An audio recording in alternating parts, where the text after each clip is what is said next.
KUAM FM Hagåtña, Guam. You're listening to The Link with Chris and Sabrina on Breeze 93.9.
Falling and wishing that I come to you.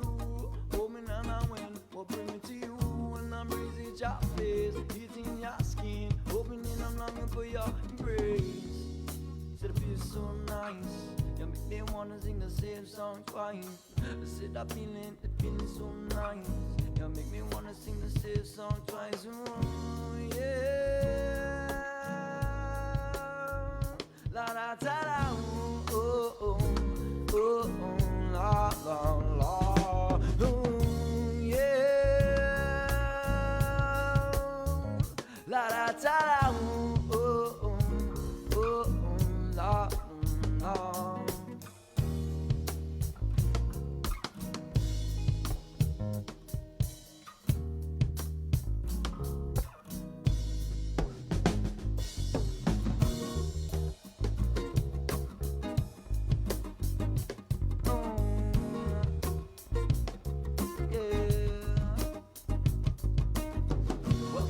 To the way that I've been used to stay the same no matter what season.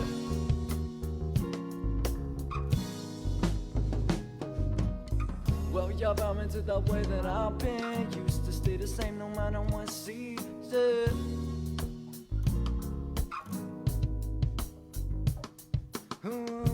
Yeah, la da da da.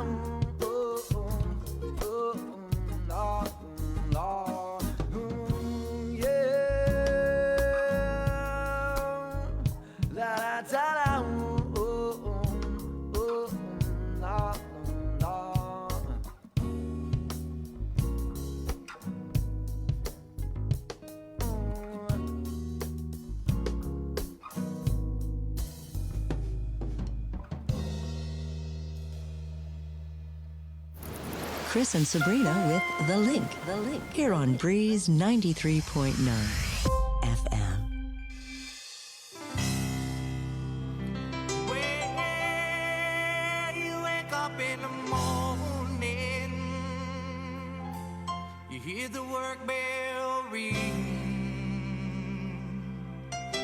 and I'm marching through the table.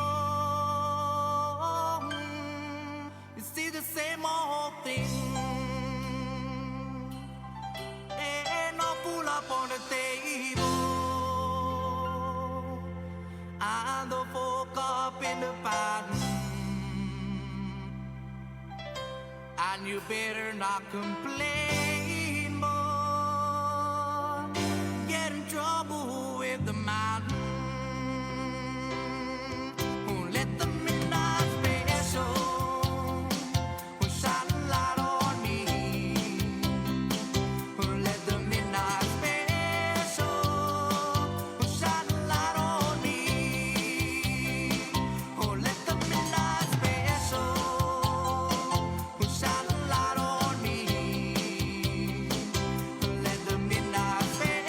special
Sinya uli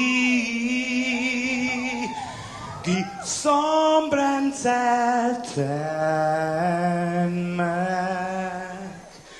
e zu ita saluda antes di niga Razzauzan malak estrezas durante todo em memu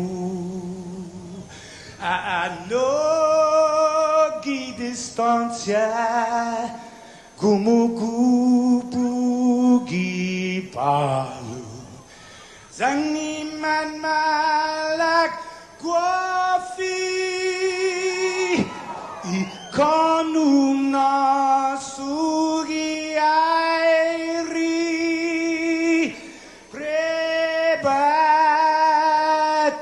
la noci nai banderata gaigi pues atan fanni bandera kau Esta pagua pumalapa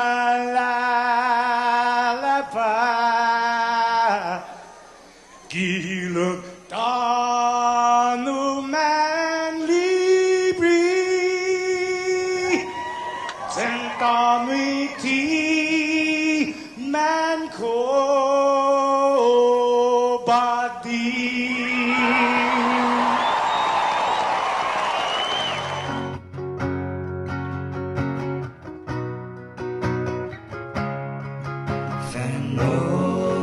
Chamorro, politanota, containment to nonya gitoru ilugar. Paraiona, parai gloria, a big is nascent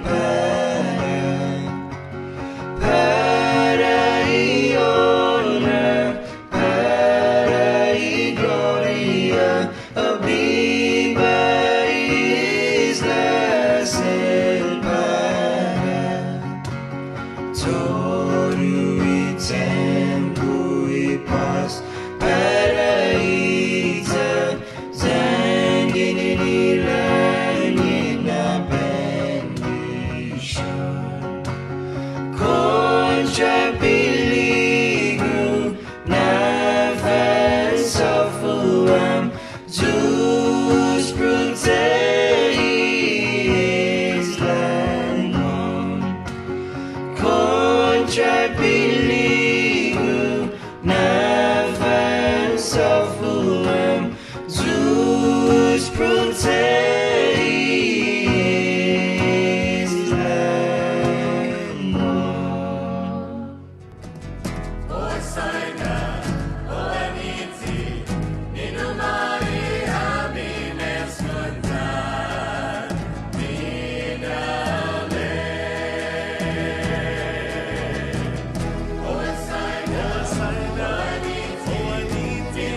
have you in my arms and squeeze you oh so tight. Then I had a dream of me and you. Down the aisle we walked on through. Dear Father said, do I love you? I quickly said yes, baby. Without you, baby, life would be so blue. Without you, without you, life would be so sad. I wouldn't know what to do till the day I die. I'll be by your side. Without you, baby, without you, baby, life would not be right. And I'll probably home where suicide on in my saddle. Campus bonito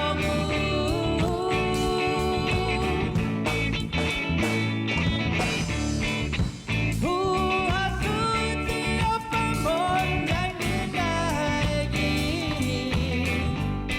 how big can I go?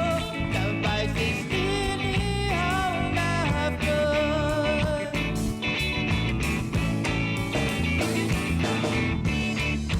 We feed to Chamorro from Hogan Papagi at Ihalamigo Mazur.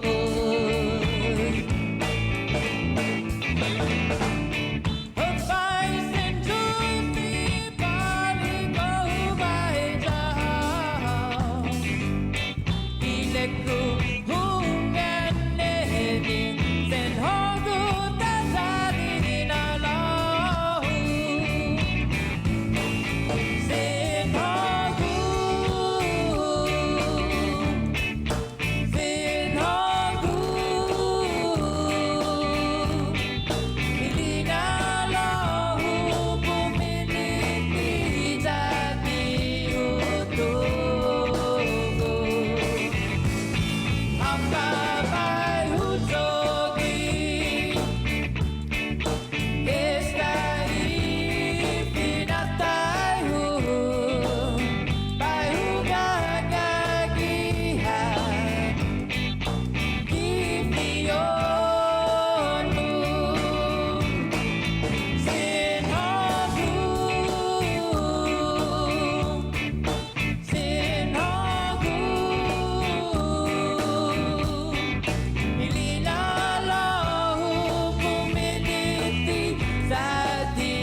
Good morning. Good one. Yeah, Friday. Good morning. Good greeting. Yep. Business Friday yelling. Aha!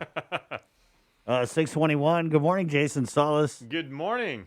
Man, Wow. we got a lot to cover today, Yeah, bro. don't worry. You guys came to the right show. You're here. Stick around. Yeah. There's a lot coming up. And I must say, you have been asking for it for the past few days and everything about the sudden, increase. Yeah. Albeit, larger than normal, but not, let's not start using the word It surge was just, yet. so there was a press conference, obviously, yesterday. Just real quick. And they started breaking down, Yeah. they started breaking down the infections as you've been asking for, Right. based on the fact that if they Well, had not been just- partially or it's fully not vaccinated. us, Jay, but the public. And, I really want to commend the governor for, that's right, I just said I want to commend the governor. What kind of day is this going to be? But I want to commend her for coming out and addressing the public we were all wondering about these positives, and this spike and what it meant. And to get that peek behind the curtain about what's happening with this basketball cluster, with this karaoke bar cluster, with this Subaki Tower cluster. There was a lot of information to unpack yesterday. It's pretty big, Jay, Yeah. because they're looking at testing over 1,000 people. I think they said 961 Right, was and then the they've got 80 some at the. So yeah, and we're getting Chimo Mbakwem, who's of course the chief public health officer of public health. He's coming on at 7. Dr. Hoa Wen of the Physicians Advisory Group, is they're going to be really trying to test everybody who's been to eat at Subaki Towers restaurants from April 14th to April 18th, and it was some 900. You're right, 961 people. Yeah. Who signed in on the little sign-in thing. See, that's what it's for. It's working. And then there are, I think, an additional 80-some employees who had been identified as possibly being exposed to the virus, which all that whole Subaki thing started at a gathering in Jigo. And then 3 employees at tested. at a residence at somebody's house during which they played basketball. No. That's see, it's yeah. Okay, I got it, Jay. Okay. It was kind of confusing. Right, and Nestor had to ask again in the press conference. He was like, "Hey, whoa, wait a minute. So And you what was can this actually about? hear Nestor Were they in the- singing karaoke at the basketball game? What happened?" No, wasn't it the basketball and then the karaoke bar? So yeah, there was a basketball game where, dude, this is crazy. And to me, it sounded like variant stuff because there were 12 people who participated in this basketball. It was funny. They were calling it a basketball event. Good morning, by the way. Sorry, we're just jumping right into it. Pent up from watching this press conference. But there was, we'll get Sean in a second. Sean Gumatato's already here. So. There was 12 people at this basketball event, which is a private residence. 8 of them tested positive for the virus, all because I'm assuming and it's a pretty good assumption. One person who played ball in that game, at that event, at that private residence, was a COVID-19 symptomatic case, which meant they were sick. They had the symptoms. And what is it we've been saying? Jesus. We've been saying this forever. If you're sick, stay home. Son a day. Don't go to work. Don't go to school. Yeah. Don't play ball when Yep. you're And when because you're, of you when guys. when you're trying to post somebody up, or Yeah. you're D'ing somebody up, and you're face to face breathing on everybody. Yep. God. And we had to endure the governor with that was a big ass chew out yesterday, basically, guys. And then the chronology was that when the okay. subsequent karaoke thing happened, that was on Easter Sunday, right? Okay, hold on. Yeah, it was. So there's a basketball game, and then some of the people from that basketball game attended a gathering, and then some of them also went to karaoke. And the karaoke one was there was 25 people that they were initially looking at, and I think 14 of them tested positive, that's kind of nuts, dude. What is going on in that karaoke bar? And then you bars want to be we want to open 1,000%, and then we get a case like this, and not to, generalize, but you're just giving the governor and the administration bullets to keep you at 50%. Because that's the issue, man. I know people who are just so keyed in on everything it takes to prevent the spread of the virus. And they get a couple drinks in them, and it's wide open, bro. They forget everything, And that's the reason why they were slow. Well, also because the governor holds a grudge that you guys sued her. But that was part of the reason why they were slow in bumping up the capacities. And now, honest, you guys forget about going to 75% for the bars, because there was a little thing in there the governor said where she was like, and the bars, and it's just one for now that we know of. So you can tell she was triggered by that. And then there was the Subaki Tower thing, which, man, Subaki Tower is getting a lot of free advertising. Right, every time we say Subaki Tower, we need to send them a bill for $2 or something. You know, I do want to give credit where credit is due, because the first person that I know of that actually, when the cases started increasing slightly, that said, I wonder if this has anything to do with the fact that we're about 2 weeks away from Easter Sunday, was Mrs. Joser. Right.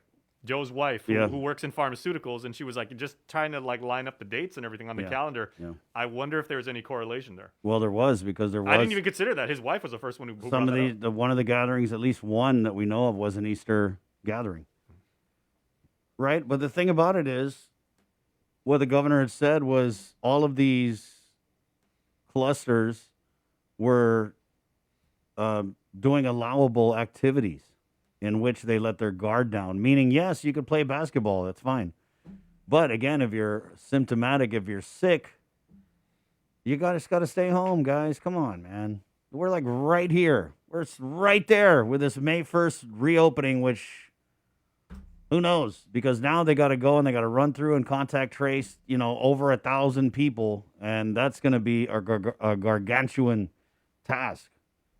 But they were already setting up at AMC. I talked to our buddy, Dr. Hoa Wen, and they were getting the mobile testing site ready because, there's 961 people just Subaki Tower alone, and then everyone else who was part of this basketball game, karaoke bar deal. So there's a lot of people that they're trying to get out for testing. And so we're going to talk about that this morning. We're going to kind of go over some of the other things that were discussed in the press conference. Yeah, we had a whole show all produced for Friday, end of the week. Yeah. We're going to bring you guys some, positive Man, stories. honest, we're going to take it easy today. Yeah. No. and then but basically when Adaloop announced that there would be a press conference at 3 p.m, which is a very uncommon time, we had a feeling it was going to be something big, and basically our entire show lineup changed in an hour. Right. Yeah, we had to pivot really quick, and because we're doing the second half of the show on KUAM TV, 8 to 10. All these public health guys, 8 to 10, they're in the Zooms, they're in the whatevers, they're, out there trying to swab people. So they'll be coming on at 7. We got Shima, 7:30. Dr. Hoa, 8. Of course, we'll do our in-depth news, 8:30. We're flying up to the CNMI to catch up with Kevin Bautista, the CNMI governor's office. And then Jay's got this Boonie Flight Project. We interviewed the lady a few weeks back, but Lauren Cabrera. Right, and then there was that story that we had talked about where one of the dogs that they had sent out to the States to get adopted ended up running away. Remember that? Mm-hmm. Yeah, in Ohio, and so that was pretty interesting to me. So we'll get on with her, and then we're going to catch up with Maria Leon Guerrero about Teacher of the Year, Jay, which we're working hard to. Yep. That's on Sunday. We'll have a live stream and broadcast for you guys, and we will announce which of the 6 finalists. I mean, anybody who's involved in education over the last year is extraordinary. Right. And I do not envy the GDOE committee that had to pick the 6 finalists and everything like that. But these 6 people are truly, truly amazing. And on Sunday, we're going to let you know who the most outstanding teacher is.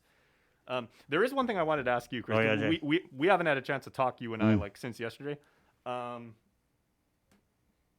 maybe we can bring on Sean, too. Yeah, let's bring on Sean. Sean's actually really good. Hey, Sean, good morning, bro. Morning, Sean. Hey, good morning, guys. Sorry, little technical problems here at the Talafofo studio. Well, okay, well, let me throw this. Our satellite studio. Let me throw this question out to the both of you, Sean and Chris. Right? Sure. You guys have both dealt with the governor and interviewed the governor on a number of occasions, right? What was your kind of general takeaway as far as her tone of voice yesterday? Pissed off, dude. Maybe some of the subtext, some of the body language she was using. Because for me, I found it interesting how she was, when the vaccines first came out, she goes, okay, I want to emphasize it's strictly optional. We recommend that you do it, but if you have any moral, ethical, religious, qualms about getting the vaccine, it's completely up to you. Yesterday, she was really driving home the point that we got to get this damn shot. Yeah. Please get both of your shots, get them soon, and advocate for everybody in your family. And she kept hammering on that, and I think that's an interesting... Fully vaccinated those were the 2 words that she really peppered in throughout the whole. Yeah, so I don't think she's I'm not saying she's doing a 180 on her stance. I just think it was interesting how she really was driving. Well, what else is there to do? Yeah, I mean, I think that's really got to be part of the messaging. Obviously, the other part is maybe people out here need a reminder, because you're right. But it's also really difficult for any real thinking person to kind of wrap their mind around some of the inconsistencies in living now in this time where it's like everything's open, everyone's getting vaccinated. We're talking about reopening the island in just 8 days. And then all of a sudden to be like, oh my God, fear for your lives.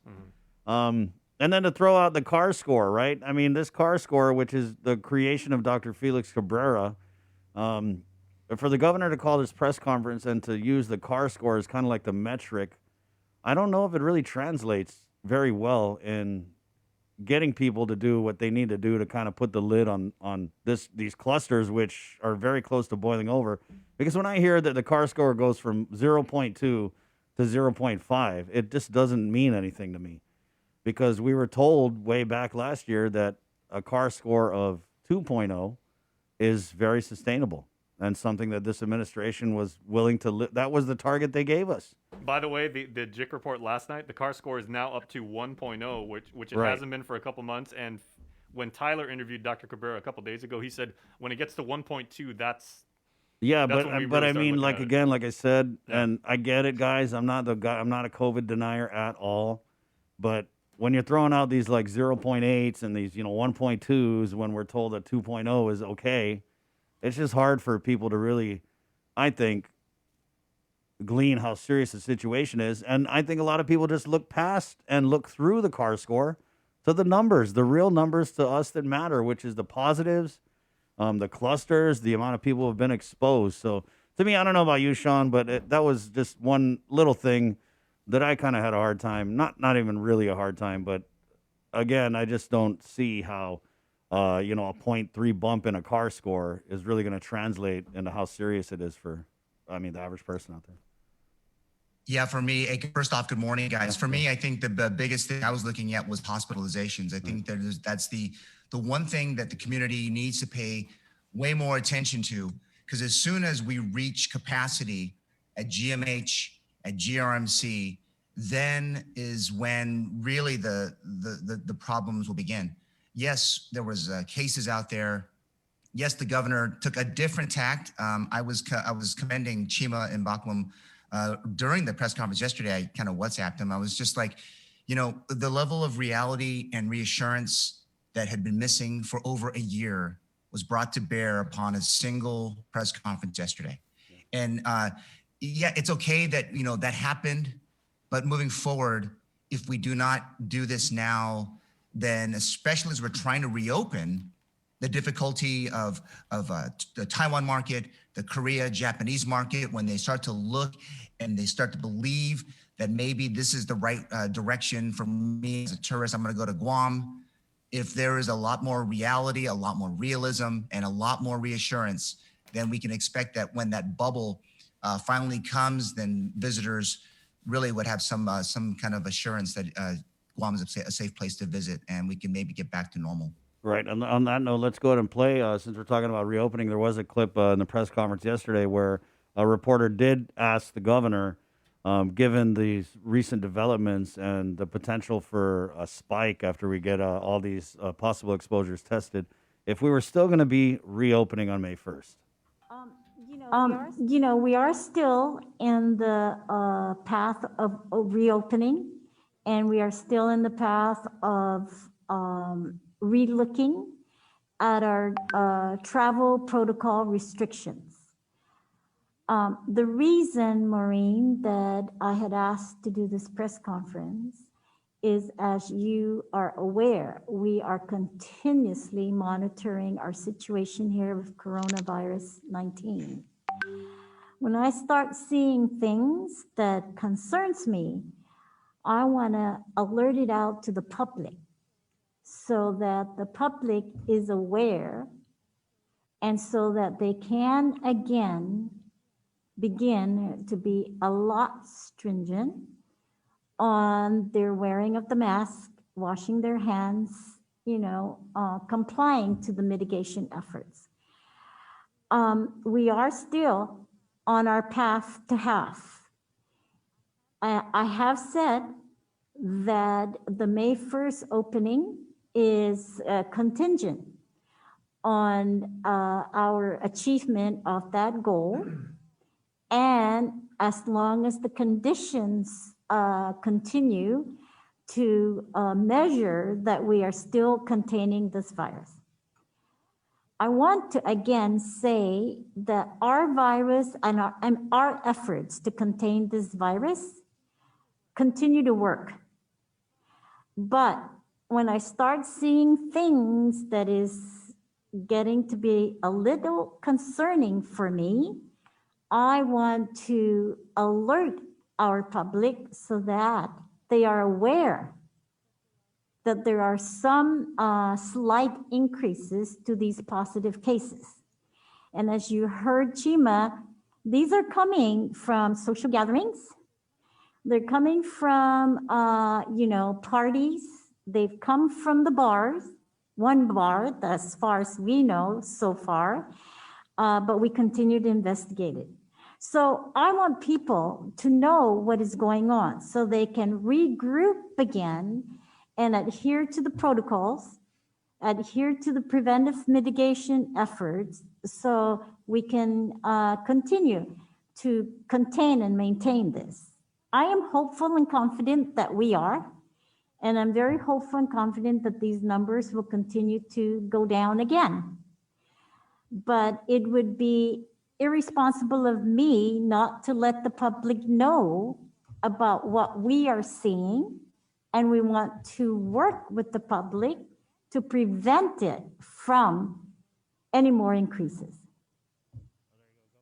Guerrero from yesterday's press conference at 6:38. Again, this is the link. It's Friday, April 23rd, brought to you by East West Rental, Carrier, Calvo Enterprises, iTeeny, and Jack in the Box.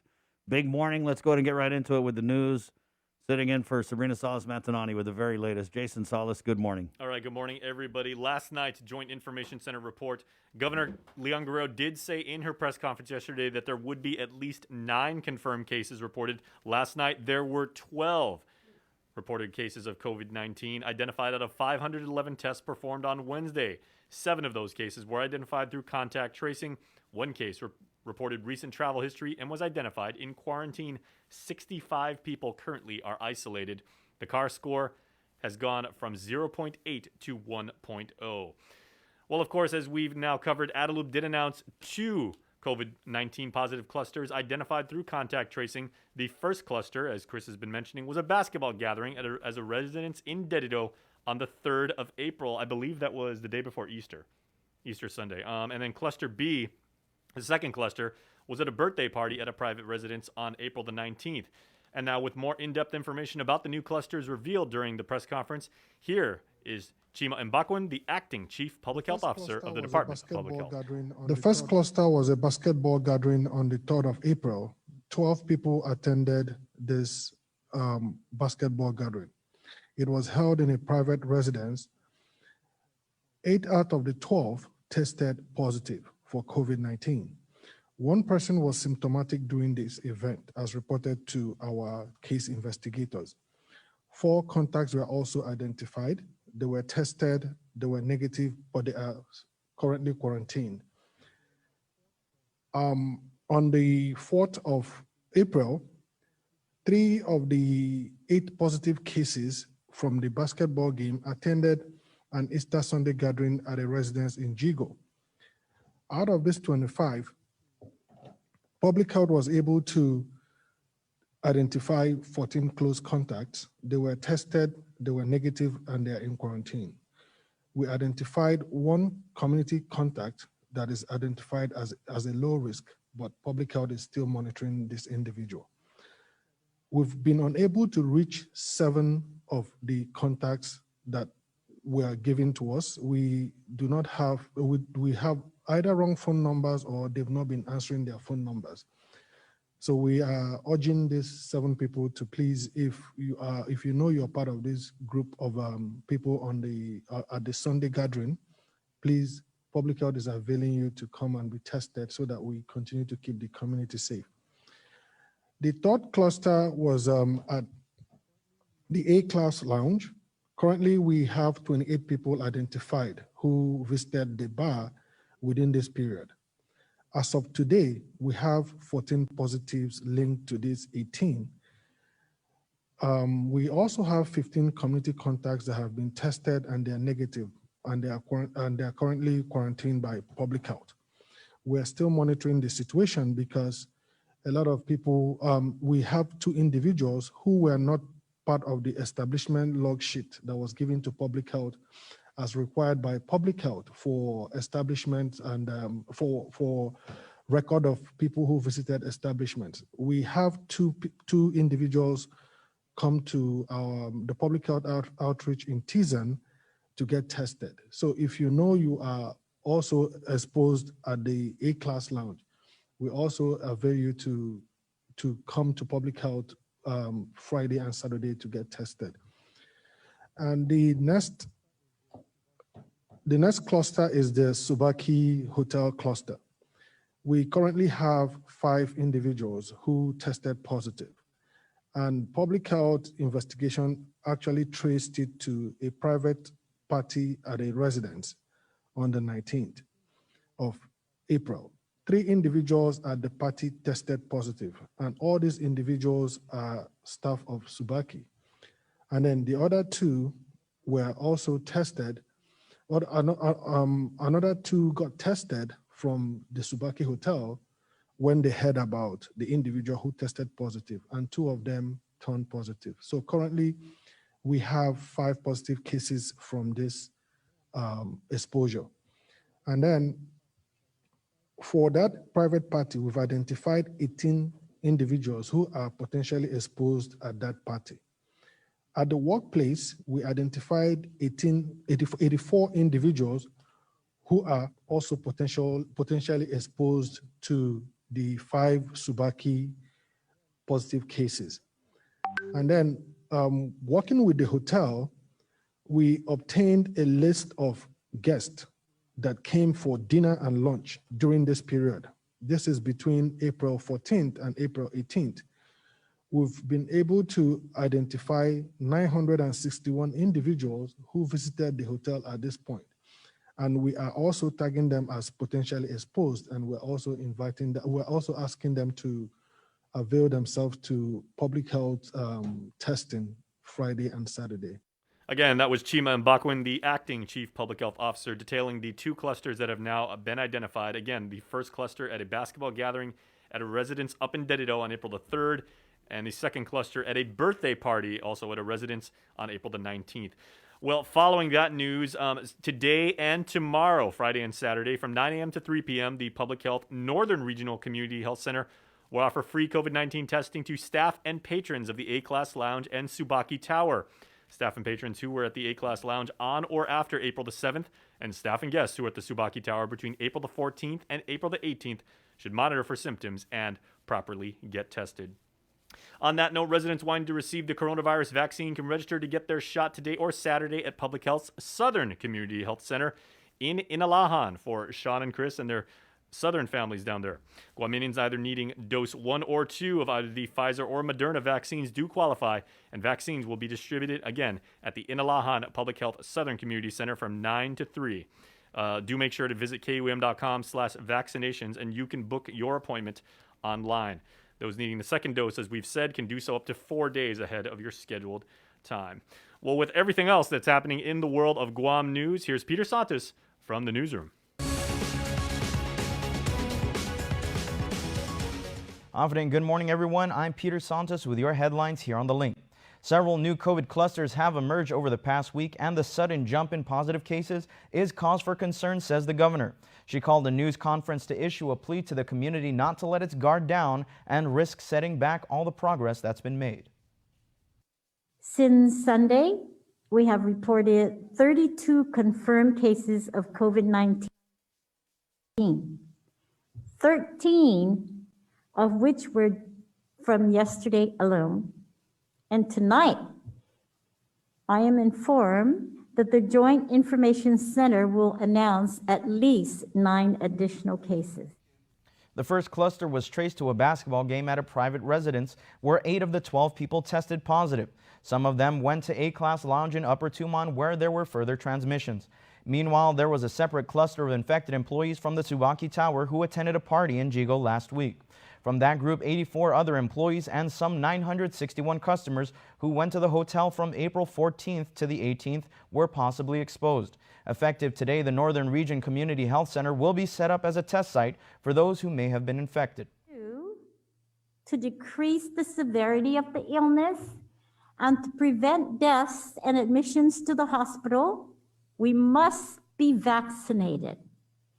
I cannot overemphasize the importance of being vaccinated. That is the only way we can have herd immunity in our community, and that is the only way we can feel safe and protected. The governor says she will make an announcement before the end of the month on whether she will lift quarantine restrictions on May 1st as previously planned in the Path to Half initiative to reopen tourism. A public hearing was held this week on bipartisan Bill 99, which establishes a revolving fund for inmates to adequately contact their attorneys. But some senators believe the process needs to be more clear-cut and they need answers. The Public Service Defender Corporation addressed the Senate body on Bill 99, a measure they believe would remedy a major issue they have encountered with their clients for the past 14 months, explains alternate public defender John Morrison. When everything was initially put into a shutdown, DOC didn't want any family visitations, and they didn't want attorneys even coming to see their clients until they had a chance to put their own safety protocols into effect. We noticed at some point that we weren't getting nearly as many phone calls as we thought we should be getting. As the Department of Corrections had implemented a new policy during the pandemic that directed all inmates to use the pay telephone system. However, many incarcerated are indigent and do not have the funds to contact their attorneys. This was a terrible circumstance. Not only did it deprive them of an important right, but I think the number of co-sponsors attached to this bill shows a certain experience with this. It didn't allow the court system and the normal process of criminal justice to even function. Bipartisan Bill 99 was introduced by Vice Speaker Tina Muñoz Barnes and co-sponsored by various other senators. The legislation creates the Inafamalik for Inmates Fund, a free service for those behind bars to contact their legal counsels. According to the measure, the phone service provider deposits 15% of net revenues into the Government of Guam General Fund as a condition to doing business within the prison. If made law, this deposit would become an account for indigent inmates to utilize the PayTel system. And Speaker Therese Terlahi raises the question of how much money is actually in this fund and where is it. According to BBMR, they can't locate that amount either in their AS-400, and that's why we can't tell, and we're trying to deliberate this bill, what we're talking about, if there's really any money there or not. Mr. Chair, were you able to determine that? No, but I'm not surprised. There's many things that goes to the government that some people can't even figure out where the money's at. That's something this bill will actually fix it. So it identifies. It actually, Mr. Chair, it doesn't, it's saying we're going to fund this program out of this money, and if this money is not available, then we're not solving the issue. Public Service Defender Corporation Executive Director Stephen Hattori says they ran a toll-free 2-month pilot program. And the average cost came out to a total of $400 a month for the entire period for all clients. Further, the lawmakers echoed that confusion lingers on this matter, and they feel the Department of Corrections needs to be present to testify and answer the questions. Dozens of stray pups have been able to find loving homes and start new lives abroad with the help of the Boonie Flight Project. Its co-founder gave us a look at how they've made it all possible. At any given time, there were about 60,000 stray dogs on island, and with a population of just 168,000 people, the unfortunate truth is there just aren't enough homes for man's best friend. But that's changing with the folks at the Boonie Flight Project, packing up the puppies, putting them on flights, and giving them the opportunity for a new life abroad. Boonie Flight Project's Lauren Cabrera. I was fostering 3 puppies and nobody wanted them. And I didn't want them either. So I started reaching out to people stateside to see if maybe somebody would want these dogs. And all of a sudden, you know, we had like tons of people who wanted the Boonie dogs. this whole thing kind of started my friend Kelsey and I putting our heads together, trying to figure out how to get dogs off island in a cost-effective way. And we're working with a shipper who's really amazing and helpful. And Lisa Metter, she's the animal travel agent. And she's been able to get us some discounts so we can get the rescue dogs out of here at a more reasonable price, but it's still pretty expensive. Cabrera says they've managed to find some stateside forever homes for 25 dogs in their first run and are expected to fly out over 22 more puppies this coming weekend. And with one animal shelter on island at capacity more often than not, the pre-flight process is pretty straightforward. The first round was kind of a test run, but this round we've had a more organized process for the dogs. We got most of our puppies from Gain this time around, and Kelsey also caught a litter of puppies in the jungle. So we take these puppies in and find them foster homes who can, take care of them, make sure they're healthy. We get them vetted, and we take really cute pictures of them and put them on our Facebook and post a link to the adoption application. And usually within 24 hours, a puppy gets adopted. Once the pups have been thoroughly vetted, Cabrera says they board a charter flight to Honolulu, and after a short layover, they'll start their stateside lives. And with such great support so far, they've got some pretty big plans for 2021. Our big goal for this year is to charter our own flight and send like 100 dogs out at once to adopters and shelters and rescues so we could empty out Gain and get all the dogs out of Gain pretty much. So hopefully we can do that. To learn more about the Boonie Flight Project and how you can help, visit their Facebook and Instagram page at Boonie Flight Project or send an email to contact@boonieflightproject.com. That's the news for now. We'll see you all at 6 tonight on Primetime.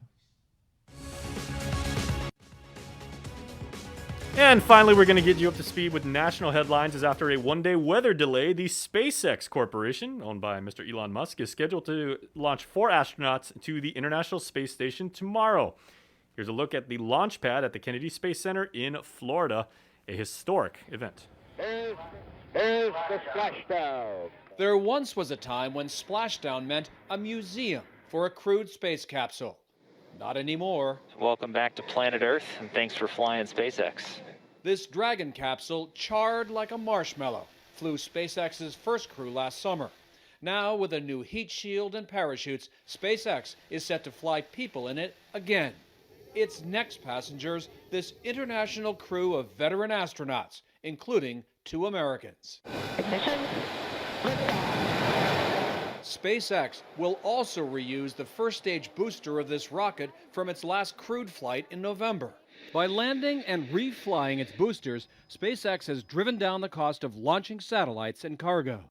But flying people on used hardware required NASA's okay. And so we went through a pretty exhaustive process with SpaceX to look at what we needed to refurbish on those systems and gone through engineering review to make sure they're safe to fly. At least it did the job that it was designed for once, and everything worked fine the first time around.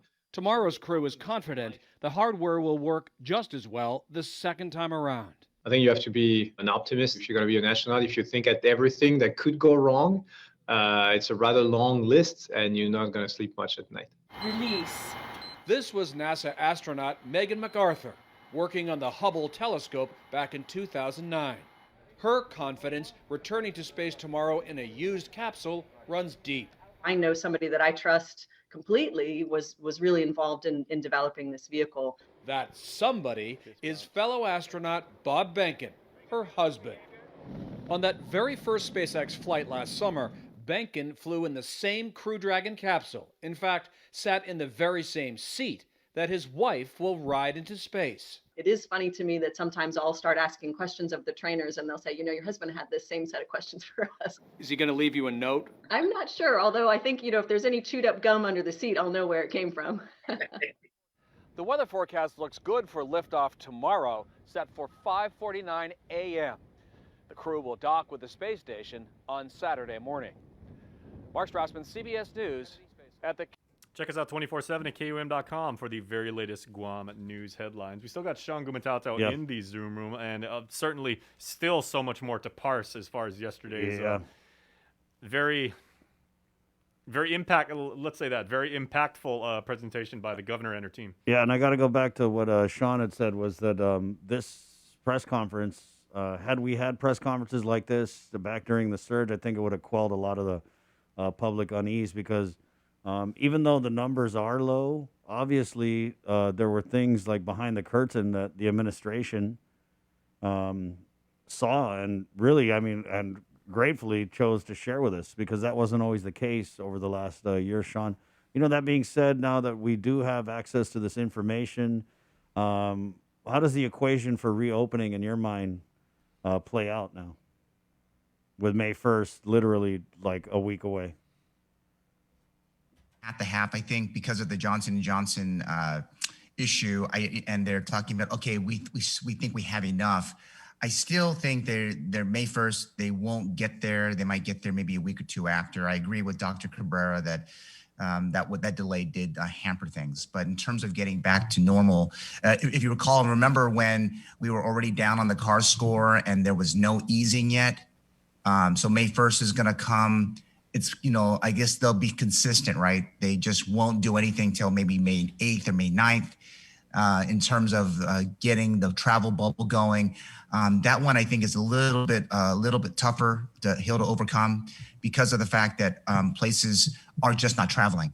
I think Taiwan has a lot of pent-up demand, and that is very much a good sign. But though Palau and Guam are two different beasts, because Palau can control their borders, Guam has to go through the State Department to be able to get that done. In terms of the rest of the economy, because I'm part of the big team helping out with the Small Business Development Center, we're trying to get all the businesses and everyone back on track to kind of, make sure that they're recovering, because we're all COVID impacted businesses. So there's still quite a bit to go, Chris and Jason. And I'm excited to hear what Chima has to say about in terms of that response. But it was a big day yesterday. There was a lot more reality in those discussions. Like you said, Chris, they should have been doing this probably since the start of the response. But in terms of the actual reassurance, there wasn't much. I think that she was being very hard on the community, whether or not that changes behavior. That has always been the biggest challenge of this particular COVID-19 response is when you listen to public officials, folks with a lot of credibility like Chima, like Dr. Cabrera, like Dr. Wynn, who's been on this show quite often. Are you in fact going to stop what you're doing and heed their words? Or are you going to continue to do the same things? And then when you get COVID or if you're already vaccinated to get COVID, then you wonder why. Yeah. Yeah, it was definitely, sorting out through this whole thing and having the messaging from the governor and, really everybody about getting fully vaccinated, but then to follow that with but that doesn't mean you can't catch COVID, right? I know a lot of people in their mind say, oh, well, what's the point? And I think we all know the point with all the information that's out there about vaccination, but there's definitely a lot of things to scratch your head at. But at the end of the day, Sean, we kind of like walk through the wilderness, with or without the government's help. So I think we just keep walking and moving forward in the safest way possible. No, absolutely. And I think that, they continue to kind of press everyone to wash their hands, keep their distance, to ensure that, they wear masks. But again, getting vaccinated and doing it hasn't really tailed off as much as I thought it was going to tail off, but there's still a long way to go. So if our community, if we want to get back to some semblance of normal, if you want to hug and do things that you used to do, you're still a long way away. And guys like Chima and the rest of the team at Public Health, who pretty much are a world-class group of people, they're doing their best to continue to respond, and we have to help them. Yeah. If there's any message we can tell everybody today, or at least I can as Joe Public and, maybe just, been part of your team for a long time, it's the idea is just heed their words, help support public health and what they're trying to do. If you can get vaccinated, go do it. I don't know what you're waiting for. If you can, go get it done. And, and then continue to wear your mask, keep the distance, and let's just ride this out until it gets done. Right on. Thanks, Sean, for your time this morning. We do have Chima coming. All right, guys. Right behind you. And just a little background on Chima. This guy has cut his teeth as a epidemiologist and doing infectious diseases, kind of like all over the world, man. So very credible, very experienced, and I think very valuable in the COVID response. And I know you can attest to that too. No, Right. I absolutely can. So, and so if you guys are listening this morning to Chima, he's got a lot of good things to say, but he's very, measured and he's credible. So, if you can, and just tune in for the next hour or so. Chima, stay on for an hour if you can. Don't go anywhere. Answer their questions. I don't know if he's got that much free time this morning, but we'll see. I know. Yeah. I'm just saying, keep it 20 minutes is Right, for yeah. Chima. I know. Chima knows his stuff, so let him stay on and talk to you guys. It's a good All right. thing. Thanks, Sean. See you. Thanks, guys. Have a great morning. All right. I'm still listening too. Thank you. We're going to just take a really quick break and be back with Chima Mbakwem from Department of Public Health and Social Services next on The Link. Banners, posters. Catch SportsLink on the KUAM News Morning Show, The Link, every Friday to hear about the latest in sports news, game schedules, athlete profiles, and more. SportsLink, brought to you each week by Cure Alkaline Water, airs every Friday across the multimedia platforms of KUAM. Tune into the broadcast on Breeze 93.9 FM, on KUAM TV 11, live streaming through the KUAM News Facebook page, or view highlights on YouTube, KUAM News Facebook, and Instagram. SportsLink is hosted by Dave Delgado through KUAM Sports, and he will make sure that everyone knows what is happening on the fields, in the gyms, and everywhere in between. GU Self-Storage, conveniently located near the Harmon McDonald's. We offer affordable rates, online payments, and auto bill pay for your convenience. Plus gate access daily from 6 a.m. to 9 p.m. Call us today at 648-7867 for more information. Get the job done the right way by getting the right stuff at East West Rental Center. With years of experience helping builders, we definitely got what you need. Call 646-1463 or visit us in Upper Tumon. Open Monday to Saturday from 7 a.m. to 5 p.m. and on Sundays from 8 a.m. to 5 p.m. Only one company on Guam provides every solar energy solution under one roof. Micronesia Renewable Energy. You want solar only? They got that. You want solar with batteries? They got that too. You want outright purchase or lease purchase? It's up to you. Does your solar system need a tune-up? That's what they do. For solar energy solutions from A to Z, you can count on MRE. Give them a call at 632-2613 for a free consultation. MRE, providing real solar solutions built by real solar experts. We got your 6 at 6 a.m. with The Link on Breeze 93.9 FM. Bree and I connect you with all the latest news and information you need to know to start your day. Then check back with Guam's news leader at 6 p.m. for the day's top headlines with KUAM News Primetime. From 6 a.m. to 6 p.m. and everything else in between with KUAM Digital, we got your 6.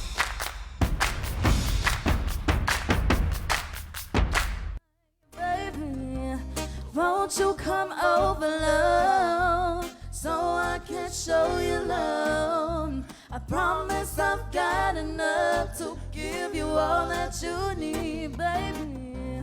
So many search to find. Hey, remember, you only get local music here on The Link. Link Local 703. That's Imani and Mixed Blake. Come over, love. 703. So,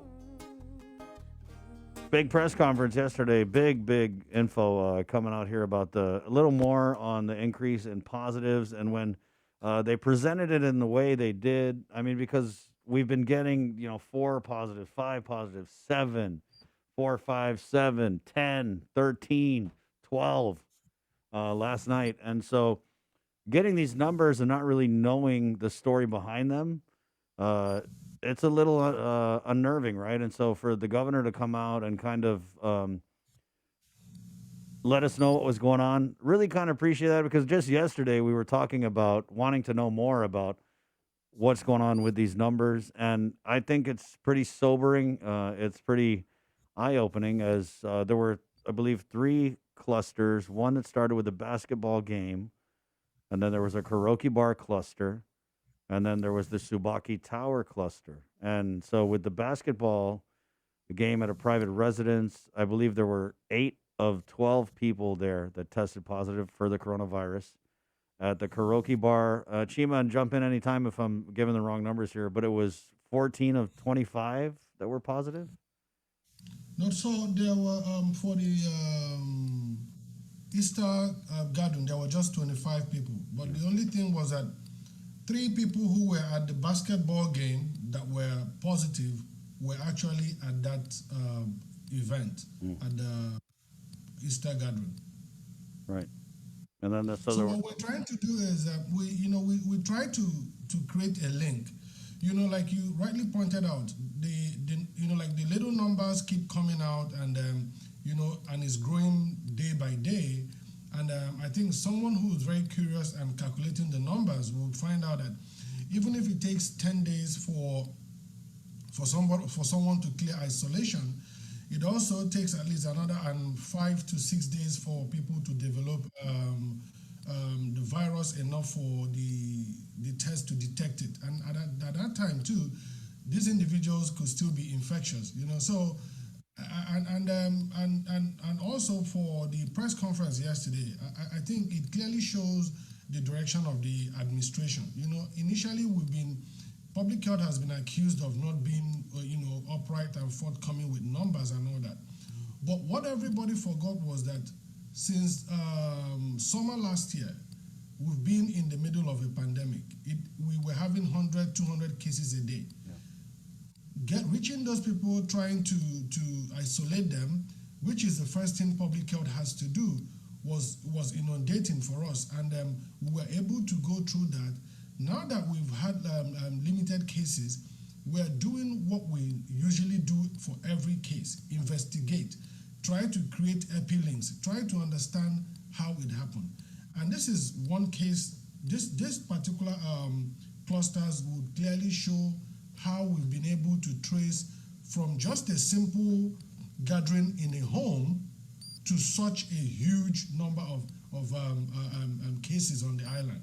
So I think it's good that the people understand that we are really doing a lot, you know, to keep the island safe. Thank you. Yeah, Chima. You're right, though. We didn't know much behind these numbers, and I get what you're saying about now that it's kind of died down, the investigative response, but more importantly, the ability to put the information out there in a timely manner has really improved. But when you talk about the huge potential for a spike, man, what really got me, Chima, was when you guys talked about the possible exposures that you still need to kind of run through and possibly test. So April 14th to April 18th, if you dined at the Subaki Towers 2 restaurants, there was some 961 people there, right? And then also you guys had said there were 84 Subaki employees who were possibly exposed. I mean, okay, let's just start there with the Subaki thing. How do we begin to wade into contacting, possibly testing, and then contact tracing over 1,000 people? So the Subaki case is very unfortunate because the source was not the hotel. So I just need to make it clear. You know, it was also a private event that happened to have 3 staff of the Subaki Hotel at that venue. So that is number one. Then number 2 is the large number of people that public health is asking to come out to get tested is because at this point, what we're trying to do is to cast a wide net, you know, because we've had patrons that have been to the hotel within that period, and you know how much resource it will cost public health to try to reach everybody individually.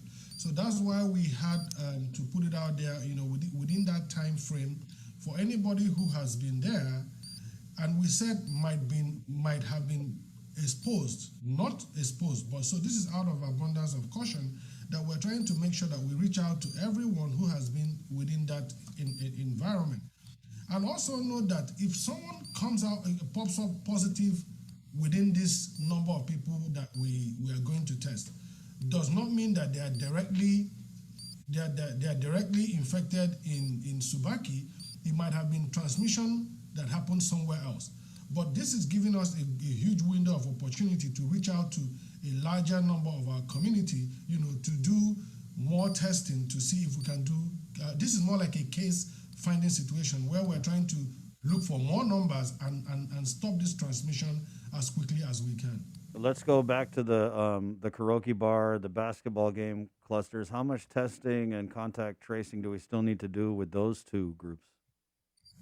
So if you look at the numbers, these are private events with little number of people. You know, the first one was just a group of 12 people, 8 tested positive, 4 were negative, and these 4 have been quarantined. Then for the Easter cluster, the Easter Sunday gathering, there were 25 attendees. Out of this, 3 of the positives actually came from the initial basketball game. So then we have 14 close contacts that were identified and then tested. So that gives you roughly 17 people.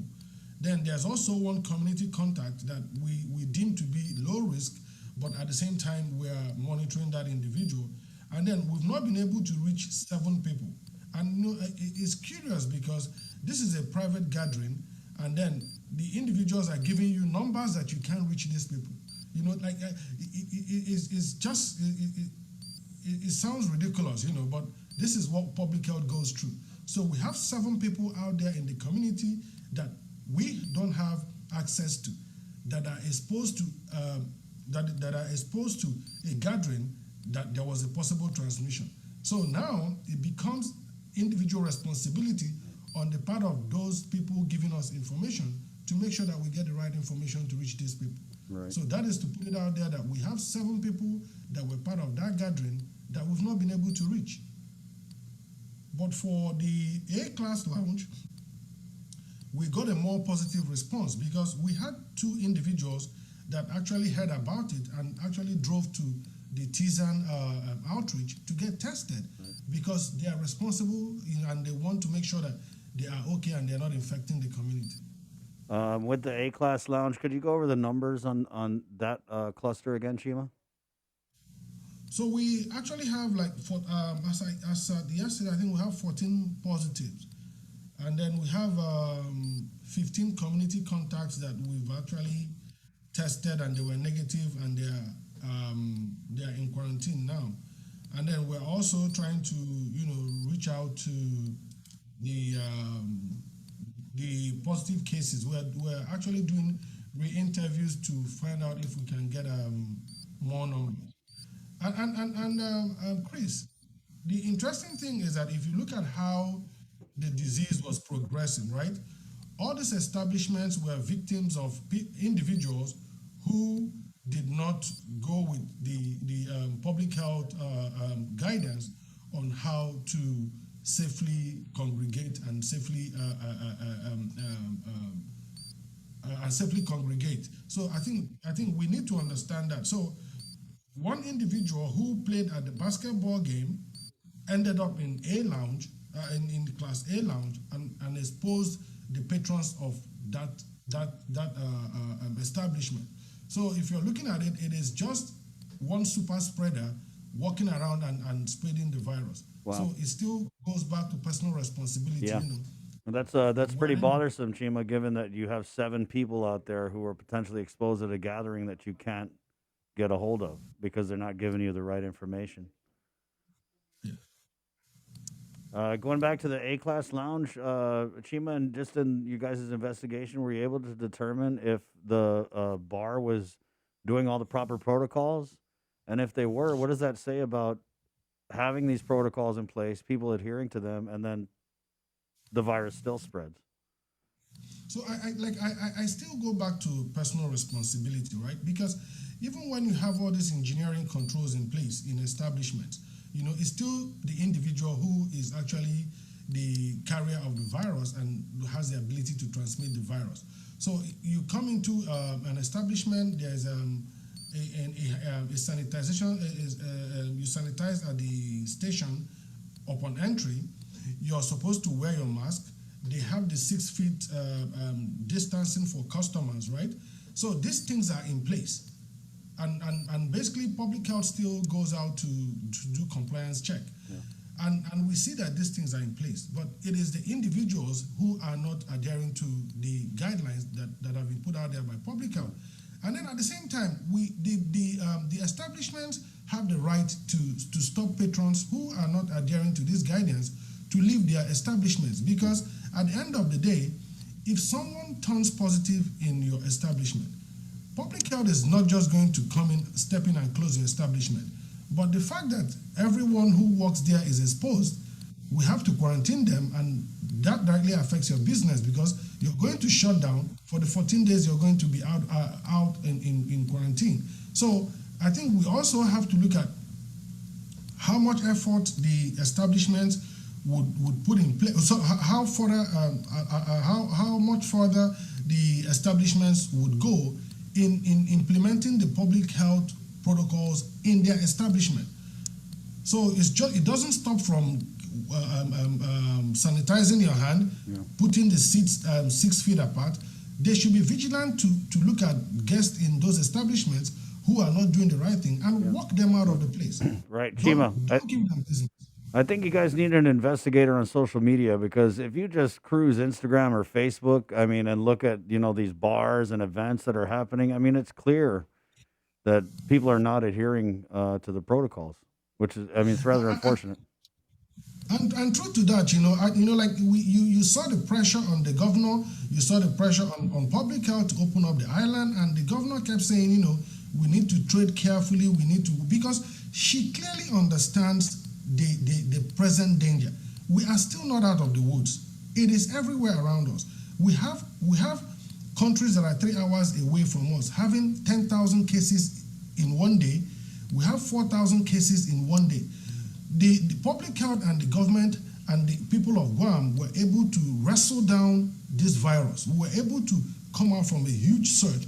And right now we're seeing individuals who are clearly taking us back to where we were before. And now if the governor and public health steps out to start closing, giving out stricter restrictions, people will still jump around and start yelling at the government. But right now, you see that clearly this is not a government problem. This is a personal problem. People who are not doing what they're supposed to do. So we need people out there to really be watchful. Talk to your neighbors. Speak to the people around you. Tell them to do the right thing. Because I don't think we can afford to go back to where we were last summer. Yeah. I don't think it will be easy on us this time around. Yeah. I mean, I get what you're saying, Chima.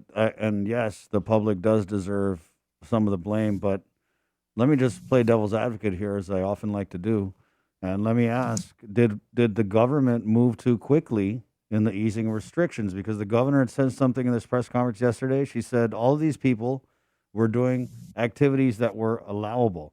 And yes, there was a symptomatic guy who played, and we're seeing, and I agree that, these people, or at least one was symptomatic, and other people are gathering, but they're allowed to gather.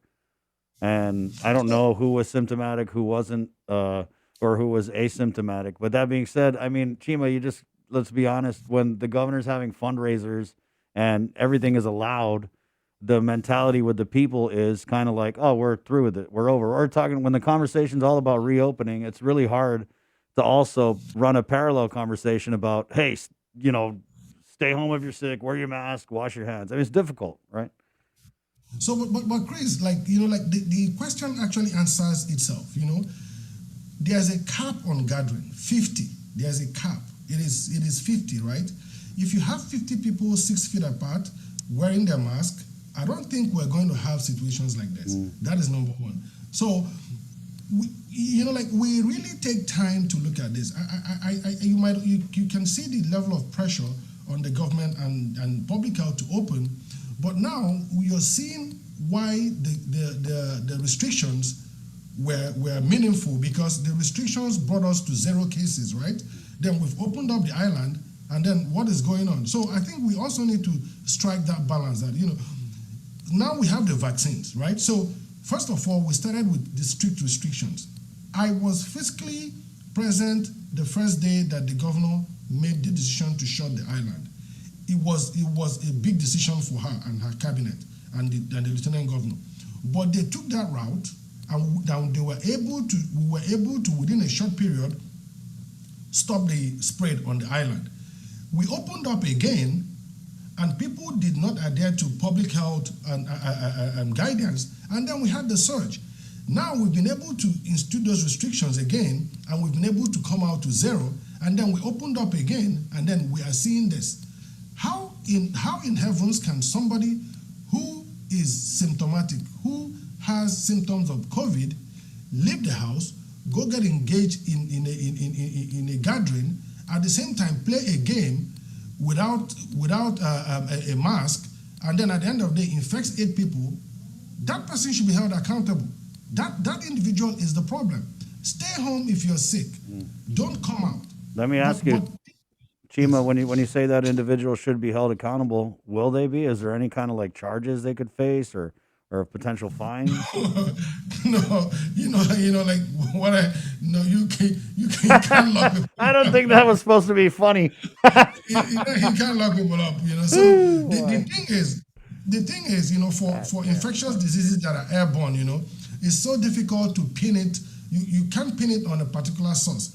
He might be symptomatic for maybe other flu-like symptoms, and then there's someone who is still in that gathering who is asymptomatic and is infecting others. So at this point, what I'm trying to emphasize is that if you feel sick, stay home. Yeah. That is accountability.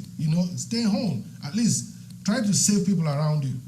Chima, what can you tell us about because we had a comment here, how many of, and just generally for the 3 clusters, how many of the positives were vaccinated, partially vaccinated, etc.?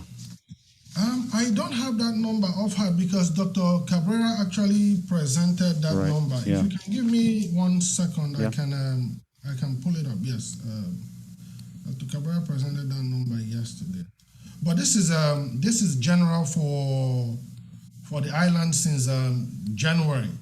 So it's not it's just not Not with the specific clusters, these specific clusters. Yes. So since for all the confirmed cases in 2021, 21 individuals have actually had their first dose, which is 0.028%. 14 individuals have actually had their second dose, but they are less than 14 days, so they are not fully vaccinated. This is 0.025. And then we have 7 people that are fully vaccinated, which is 0.012. So this is the vaccine status for people that have actually tested positive for COVID. Right. And what this says is very clear. You need to go get vaccinated, right? So you go get vaccinated, you reduce your chances of hospitalization, you reduce the chances of getting sick when you get infected. But at the same time, it does not tell you not to wear your mask. It does not tell you not to keep safe distance and wash your hands.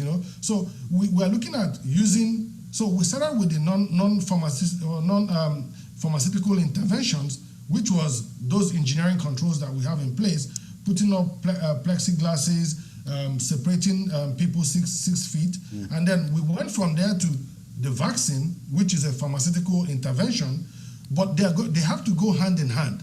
One cannot substitute the other. So as we gradually come out of this, we just need to know that you get vaccinated, you continue to do what you're asked to do, so that way we can balance it and keep the community safe. And I can still put it out here that there is no cure for COVID. There is none. So people should understand that everything that we're doing is just to prevent people from getting infected and having our community members being infected. So basically, what we're doing now is prevention. There is no cure for COVID. Right. So people should please be aware of that. Yeah. We had a couple comments here. Our good friend Margaret Hattori Chima writes, no matter what activities are allowed, people who are sick should stay home. These were social events. People who are sick should not go to parties. What's so complicated about that? And then Rosemary comments in, are the 4 in the hospital now from the clusters? Just one of them was confirmed to be from the cluster as of yesterday.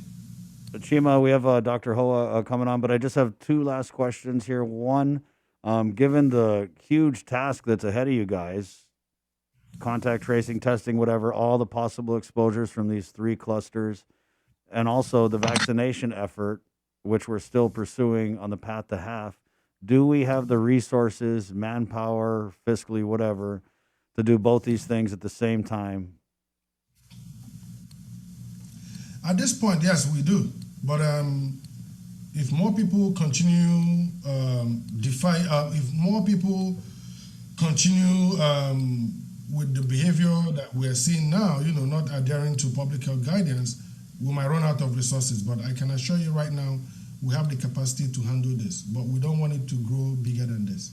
Right. And just having gone through all these press conferences and knowing you guys and talking with you guys and seeing the response that was mobilized and the information that was given out at this press conference, to me, outside looking in, although a lot was said, I can tell that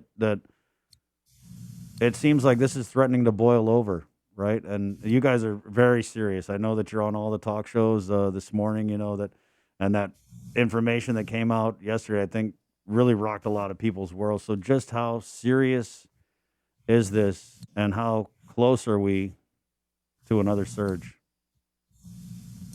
We cannot predict a surge. We can only see a surge when we test and we're able to find out what is going on. So right now, we're not on the path to a surge. We're on the path to vaccination and getting the island ready for reopening. So we just need to assure people that if they continue following public health guidance, which is wearing their face mask properly, washing their hands, and also keeping safe distance, we'll be able to come out of this particular situation that we're in right now. It takes a community, so it's going to be a community effort. Right. If you know you were exposed or you suspect you were exposed, we have free testing at the Northern Region Public Health today from 9 a.m. to 3 p.m. and on Saturday, 9 a.m. to 3 p.m. We are opening on Sunday if we have demand, and we're also testing at Subaki Hotel on Monday for the staff who were exposed. So we are availing the community to please come out and know your status now so that we can get over this as quickly as we can. Thank you. Thank you, Chima. Thanks. Appreciate your time, my friend. Thank you. Okay, we'll see you. Go get him. Right on. Chima Mbakwem, the Acting Chief Public Health Officer for the Department of Public Health and Social Services. At 728, Physicians Advisory Group, Dr. Ho Wen is next right here on the link, which is brought to you by East West Rental, Calvo Enterprises. Carrier for all my aircon babies. Aircon working hard. It has been Mighty Guam is hot lately. IT&E and Jack in the Box. You know who I think is like I can just hear on my drive home who's really begging for some Carrier aircon? The grass. In like 2 days, the grass went from like the greenest of green, and now it's brittle and brown. Very crunchy. Hey, you guys gonna stress eat? Are you freaking out about all this news with these positives and the clusters and the testing that needs to happen? Well, maybe Jack in the Box can help you out, guys. There's nothing a good triple bonus Jack can't fix, including COVID anxiety. It's back. It's a returning favorite. Triple bonus Jack combo. Everything you need to indulge. Add a patty. Make it a fatty. For just $1 more. We're back with more of the link. Yeah. I'm pretty sure it was Louis Pasteur who said that that spicy pepper jack cures a lot of what ails you. I'm pretty sure he said that. I might have to look that up. But... Don't Google it. Just take his word for it. Yeah. Okay, 729. We're back with more of the link next. Good morning. Now, half a day. My name is Chima Mbakwem, Tuberculosis Enhancing Disease Program Manager for the Department of Public Health. As Guam continues to deliver critical services during this unprecedented time, we must do everything in our power to protect the health and safety of our people. Continue to encourage wearing a face covering, practice social distancing and washing hands. These practices are becoming especially important as we begin to reopen our great island. Prevention saves life. For more information, please call 311 or check out our website at dphss.guam.gov. Uno Go, delivering meals from your favorite restaurants and more, including delivering sodas and adult beverages from the Bottle Shack. Visit uno-go.com or download the app today. Also follow them on Instagram and Facebook. Join the Foundation for Public Education as they recognize some amazing teachers in our community and award one deserving person the title of Teacher of the Year. Watch the broadcast or live stream on the KUAM News Facebook page on Sunday, April 25th at 6:30 p.m. to meet the 6 finalists and learn about their exceptional work as educators. Plus special messages from Superintendent John Fernandez, sponsors, and the current Teacher of the Year, culminating in the live announcement of the 2021 Teacher of the Year. It's a special event you don't want to miss. The 2021 Teacher of the Year is presented by Bank of Guam, Cars Plus Guam, and the KUAM Care Force. Only one company on Guam provides every solar energy solution under one roof. Micronesia Renewable Energy. You want solar only? They got that. You want solar with batteries? They got that too. You want outright purchase or lease purchase? It's up to you. Does your solar system need a tune-up? That's what they do. For solar energy solutions from A to Z, you can count on MRE. Give them a call at 632-2613 for a free consultation. MRE, providing real solar solutions built by real solar experts.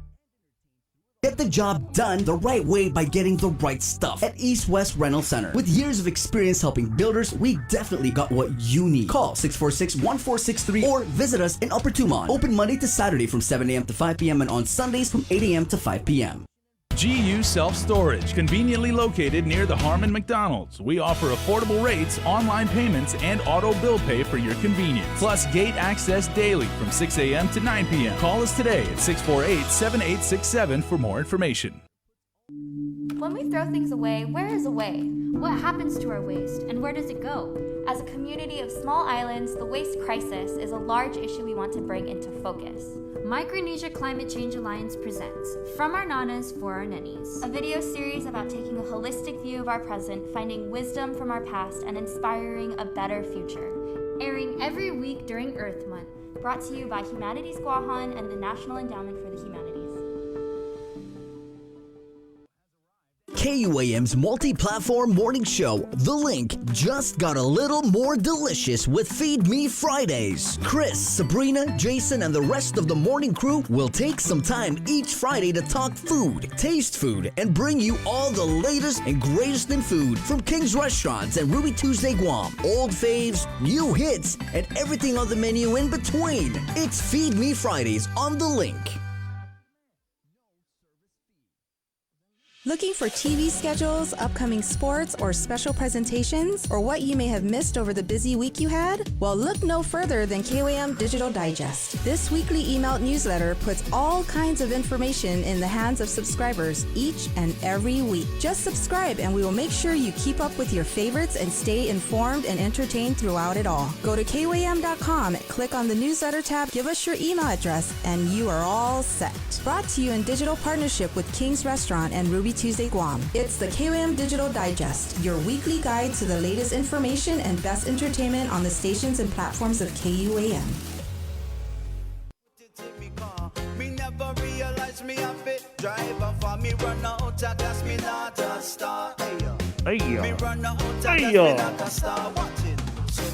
Four-piece band, feel this, The Link, good morning. Morning, Facebook Live, good morning, morning.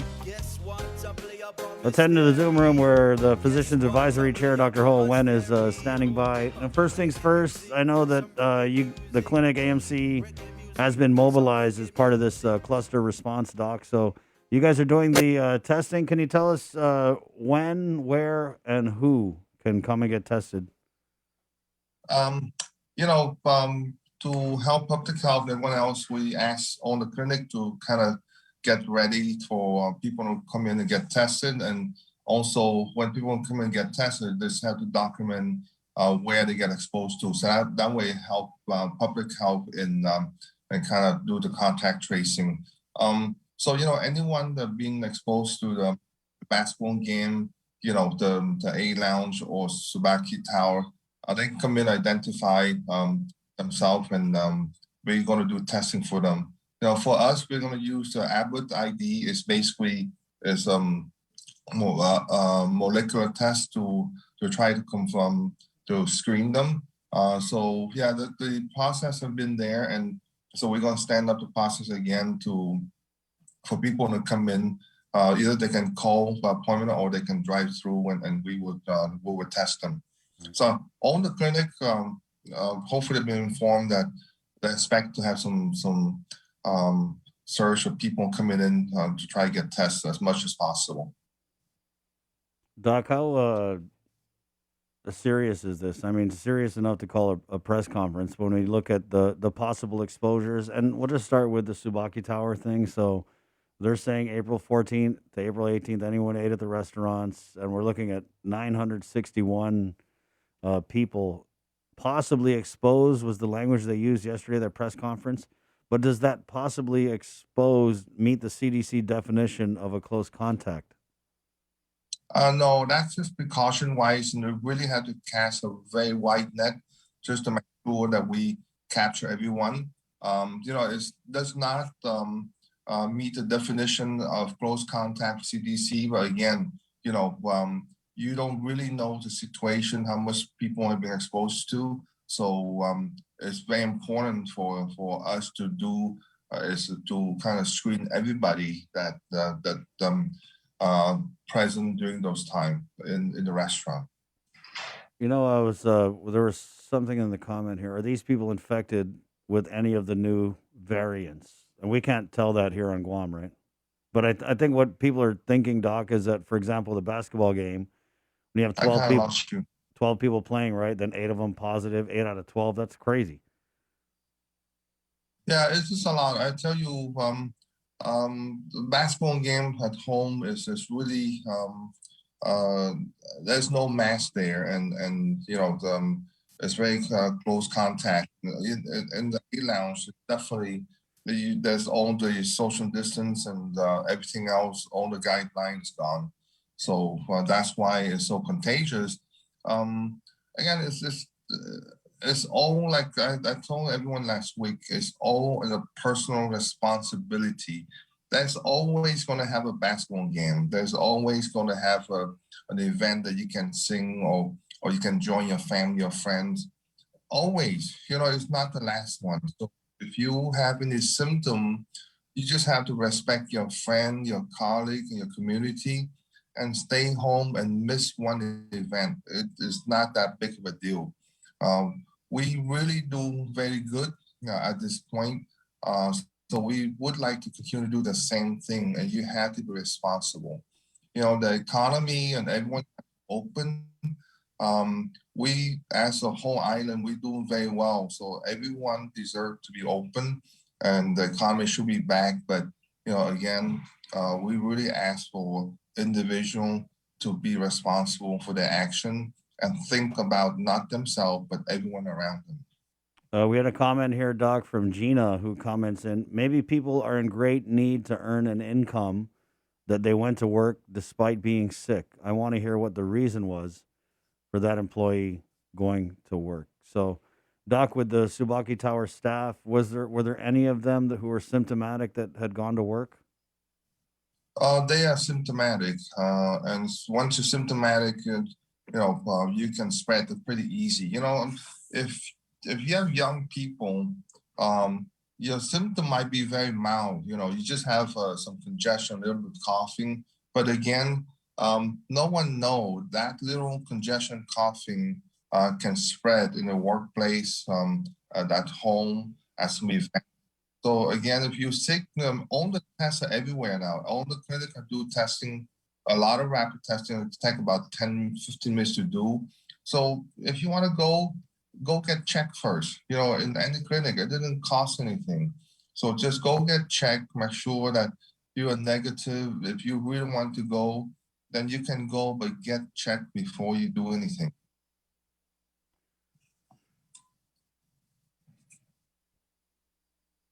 What about the A-Class Lounge, Doc? Do you know offhand if the protocols were all being followed?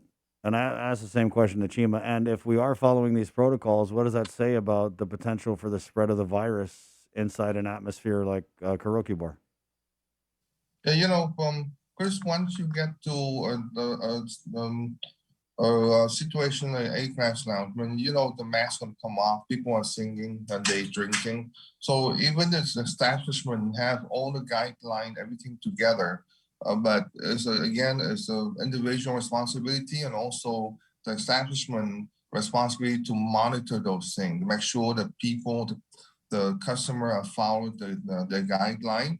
If it's not, again, you're going to impact a lot of people. When you do something like that, you can see you have 10, you got the virus, you bring it home, and now it's like it spread very fast.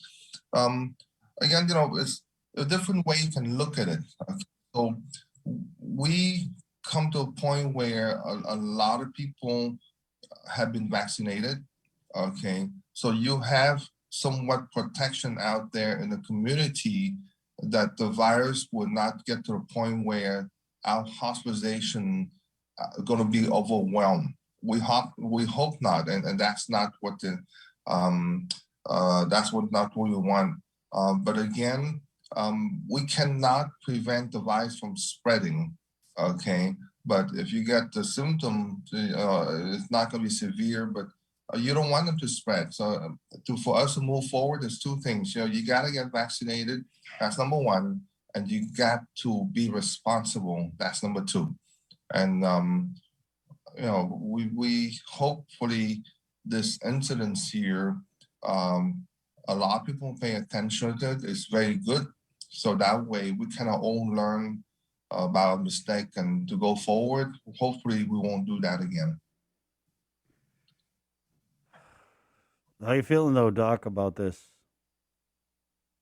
The good part about is that it's in the cluster. You know where it's coming from, and it's not widespread through the whole island. If you have case everywhere, no, up north, down south, central, everywhere that you cannot trace back to one source, then I would be very worried. Even if the number is lower, but you see throughout the community, everywhere on the island that yes, we cannot pinpoint. I would be very worried. This one is a cluster. Public health, just like Chima said, doing a wonderful job. I have to say they do a very good job and do the contact tracing and put the info out there for people to know. It's easy if people just if you are in those events, just go get tested. You know who you are, and help the whole island, help public health, help your friend, your community, and go get tested. So that way, you know that you're not infectious and you don't spread out the virus to somewhere else.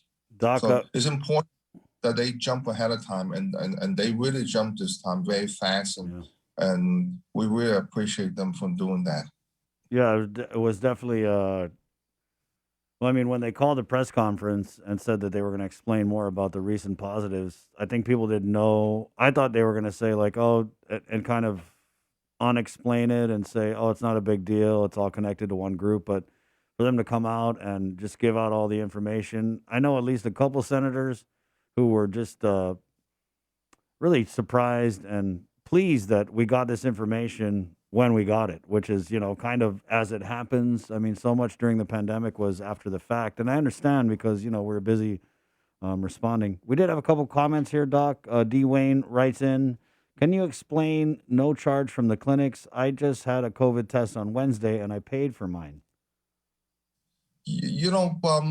I'm not sure how you pay for yours. If you come in and the only time that you get paid for the COVID test right now, if you do travel clearance, if you have to go somewhere off island for travel purposes, that's the only time that you get paid. You have to pay for it.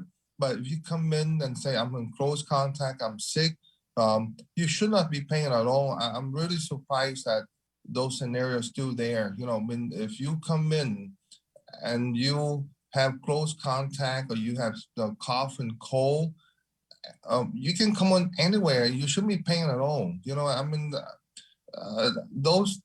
That person that put a comment, call me, contact me. I really need to know because I really need to find out really why he or she is paying for it. The tests are free. Doc, and I know I think you had covered this the other day. Would the doctor know, this is from Rosemary, would the doctor know if the 4 patients in the hospital now were vaccinated? All 4 patients in the hospital are unvaccinated. None of them have any vaccine at all, not even the first dose.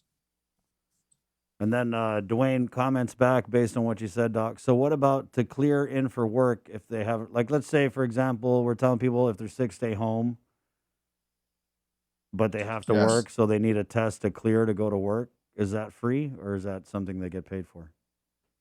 That's free too, and that's where they come in, they talk to the provider, the provider get the history, and they should get tested, and it should be free. Now, there's a different scenario. If you go to a clinic that don't have the rapid testing, okay, and you have to do the PCR testing to be sent to either public health or DOS, especially to diagnostic lab, you might be charged for the lab from diagnostic lab if your insurance refuses to pay for it.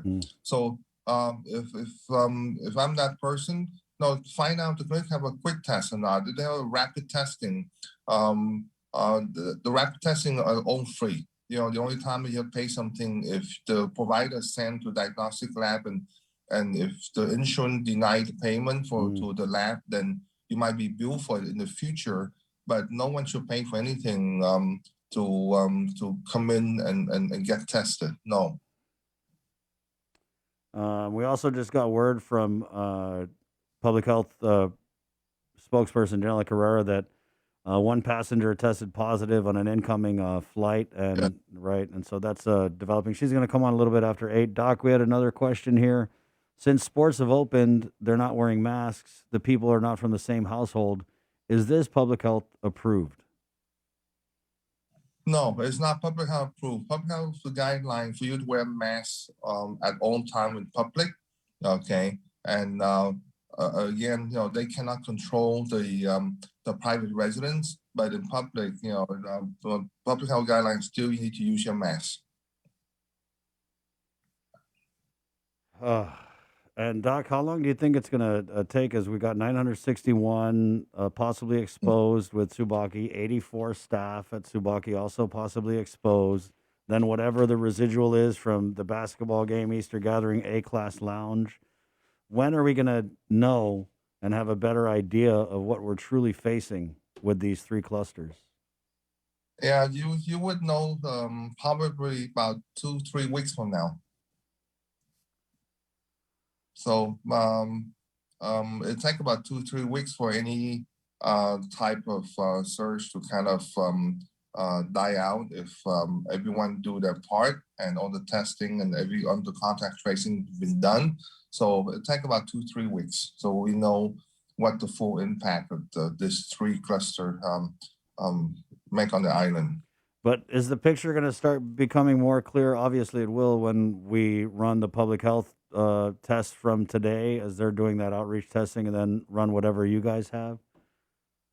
Yeah, it's just very good. The public health, all these people who come in for a drive-through, it's all this is all PCR. It's not antigen test or anything. This is true PCR testing for screening. So this is a gold standard. So they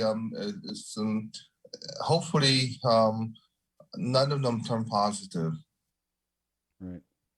And so public health testing, Jay, that's 9 to 3 today, right? Yeah, I think today, tomorrow too. So on Saturday also. So again, all the clinic, I'm very sure that they will have to step up and also do the testing of the patient come into their clinic. So again, even testing the clinic should be zero charge. They shouldn't pay anything. Yeah, so today and tomorrow, 9 to 3, Public Health Northern Region Community Health Center, free COVID-19 testing to staff and patrons of A-Class Lounge and the Tsubaki Tower. Staff and patrons who were at the A-Class Lounge on or after April 7th, and staff and guests who are at the Tsubaki Tower between April 14th and 18th should monitor for symptoms and get tested. Part of the tricky thing, Doc, is when to get tested, right? Because it's totally possible to be exposed, get tested the next day, and you don't have enough virus in you to trigger an accurate result, right? Yeah, when you get exposed to some place, so 14, 16, this is probably the right time for you to be tested. Even when you test negative, we're going to ask you to kind of monitor your symptom for another 10 days or so to make sure that you don't have any symptom. If after testing, if you have symptom, then you need to be retested. So testing negative doesn't mean that you drop everything. You still need to monitor your symptom for the next 10 days or so.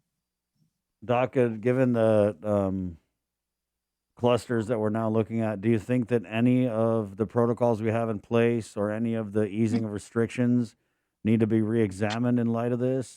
Does anything need to be dialed back? No, Chris. Basically, the restriction don't need to be dialed back. Seriously, I mean, at a certain point, you cannot go back and forth all the time. People have to learn from this, and that's what the government decision and public health decision to do all this stuff to let people understand and learn from it that, hey, we're all in the same boat. Please, be responsible.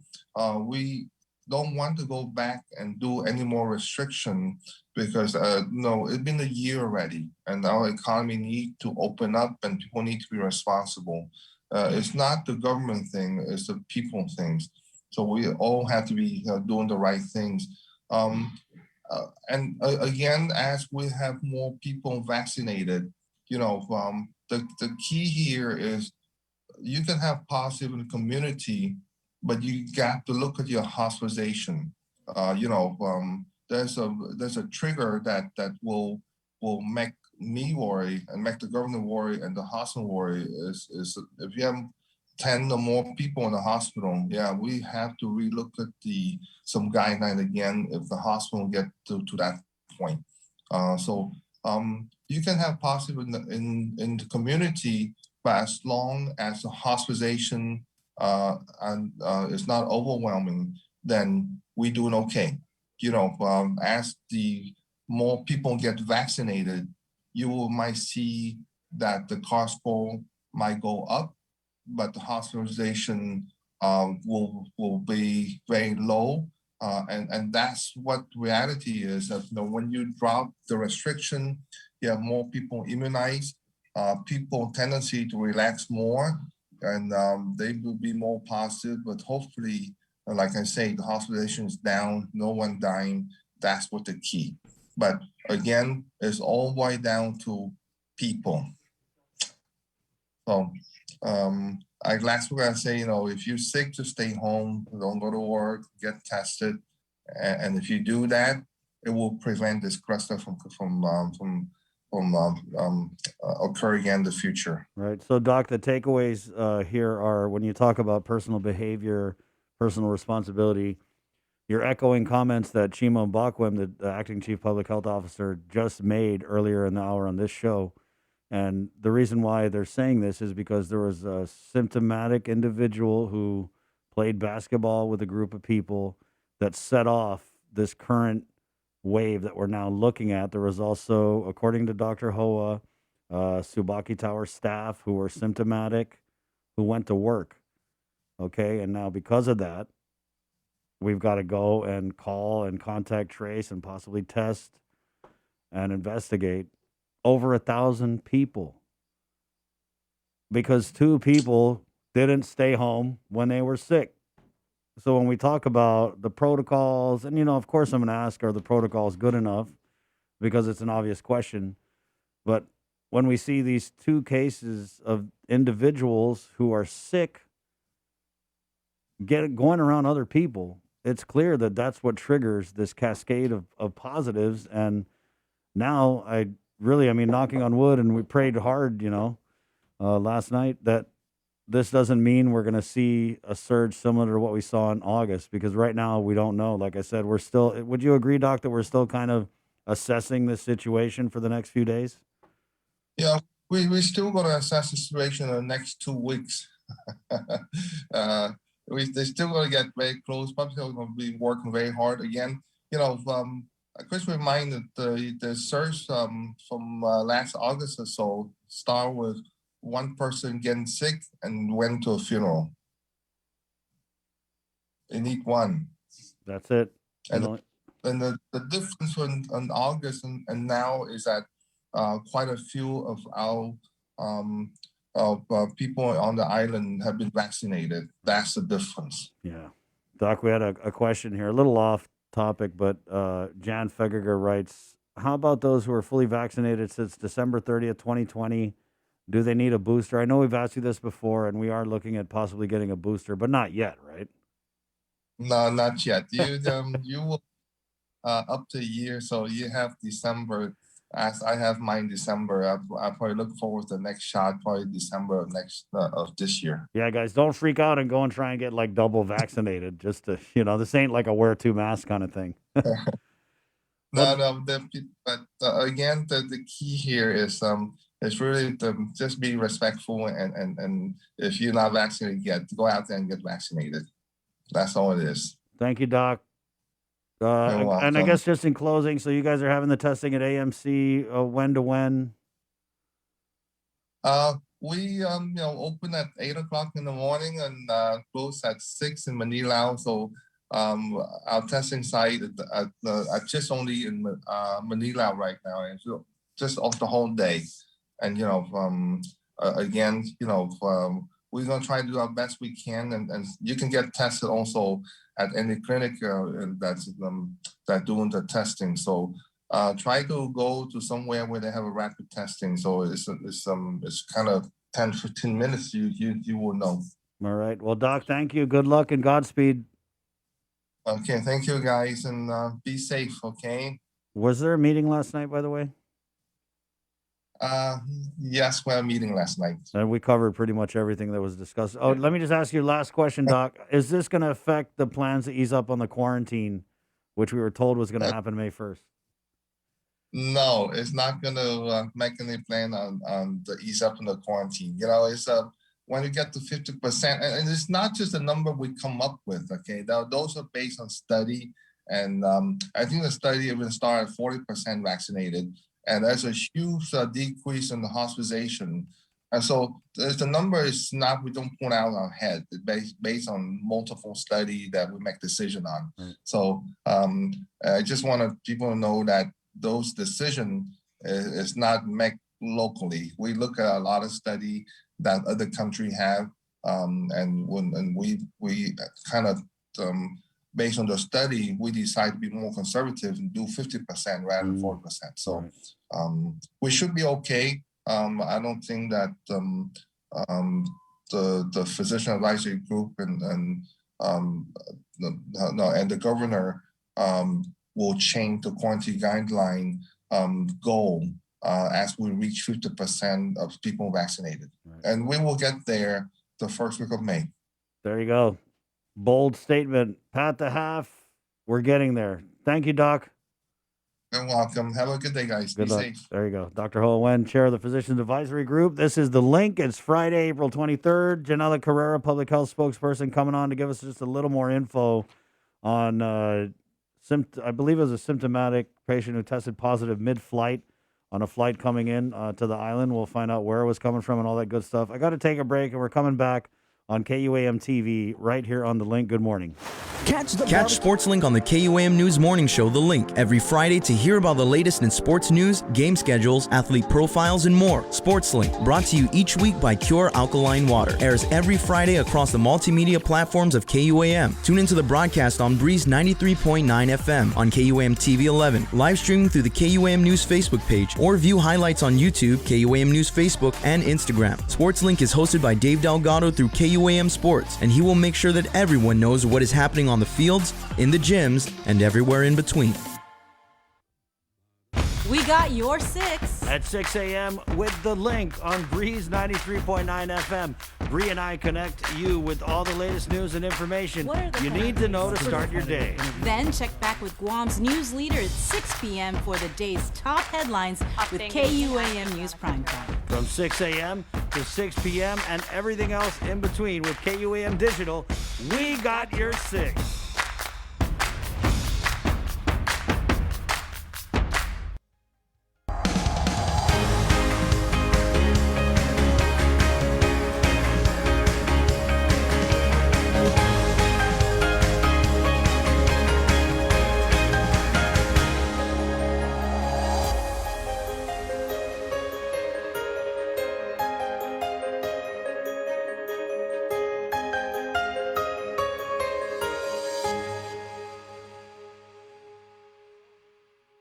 Right.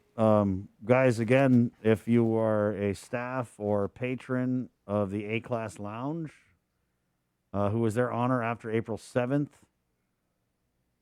or you're a staff or guest who are at the Tsubaki Tower between April 14th and 18th, monitor for symptoms, go get tested. There's testing available at the Northern Public Health Center. Also, we just had Dr. Hoa of AMC. Their mobile testing unit has been stood up at the Mangilao Clinic. Okay, so there are definitely options for you guys to go get tested. And really, my dear people of Guam, we don't like that feeling of not knowing what's going on. So if you are involved or possibly exposed to any of these clusters based on the information that was given on the press conference and on this show, please go get tested. Yeah. Please, because we're not really going to know where we're at with these clusters, and the potential is huge, right? You know, I was thinking Until you about- guys go get tested. I was thinking about this last night, and I mean, obviously we're advocating that if you do something, the governor really stressed that. I mean, and don't think, you're not in trouble. You're not going to be, you asked earlier, is there going to be a fine? You're not going to be thrown in jail or anything like that. And to probably what most people consider even more damning, you're not going to be shamed. There's not going to be some, big social You should media. be, though. You should be shamed. You should be ashamed of yourself. If you're sick, I think if you don't report yourself, Yeah. people are going to probably out you. So, but I mean, and just do it because it's the right thing to do. yeah, if you're sick, don't go play in basketball. Don't go to the karaoke bar. Don't go to work. I mean, but the reality is, guys, and it's true. People can't afford to miss work. Mm-hmm. That's the reality.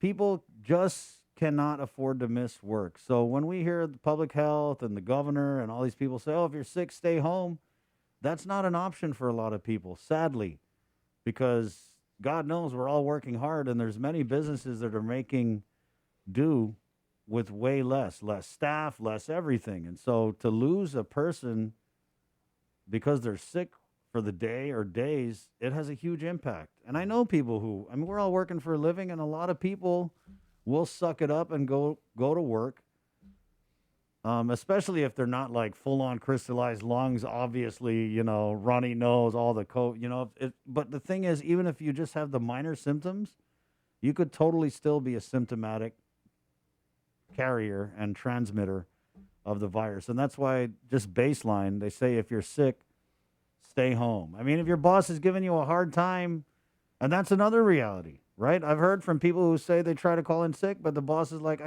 I need you here. And so, gosh, just employers just praying for that understanding, that compassion, the discernment to determine, that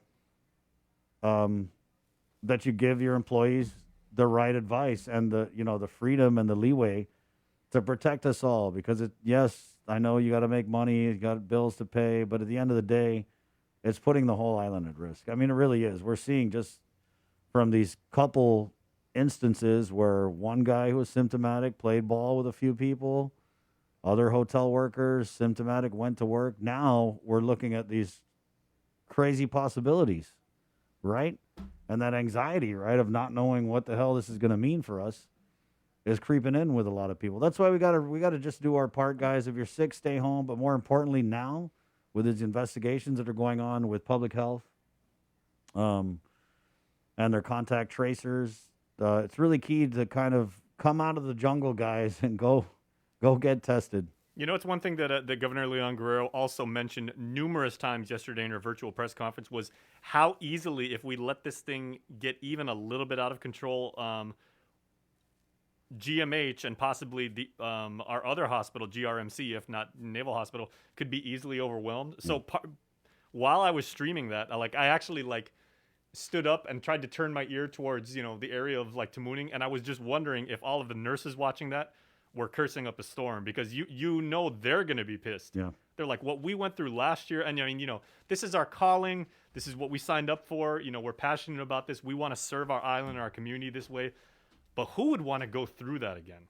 Yeah, and that's why I think it was really key for them to come out with this press conference when they did, kind of like real time, right? That was like the first time that we saw real time what's happening and what they're investigating, what they're looking at. And I mean, it's way better than coming out after the fact and saying, oh God, now our hospital's overwhelmed. So Yeah, I mean, is it meant to put the fear into you? I don't know. If fear motivates you guys, then fine, it motivates you guys. But the fact is, I mean, it's a crazy situation that we're wading into now. That they're going to have to, again, over 1,000 people call them. I mean, that's just the manpower alone of having to contact these 1,000-some people. And that's why they're doing this and putting the info out and saying, hey, if you were here on these days, go and get tested. Yeah, you're not incriminating yourself, and no one's saying you're a bad person. It's a virus, guys. It's a pandemic. People catch it. You know what I Yeah. mean? The governor caught it. The very people who tell us to be safe let their own guard down and caught the virus.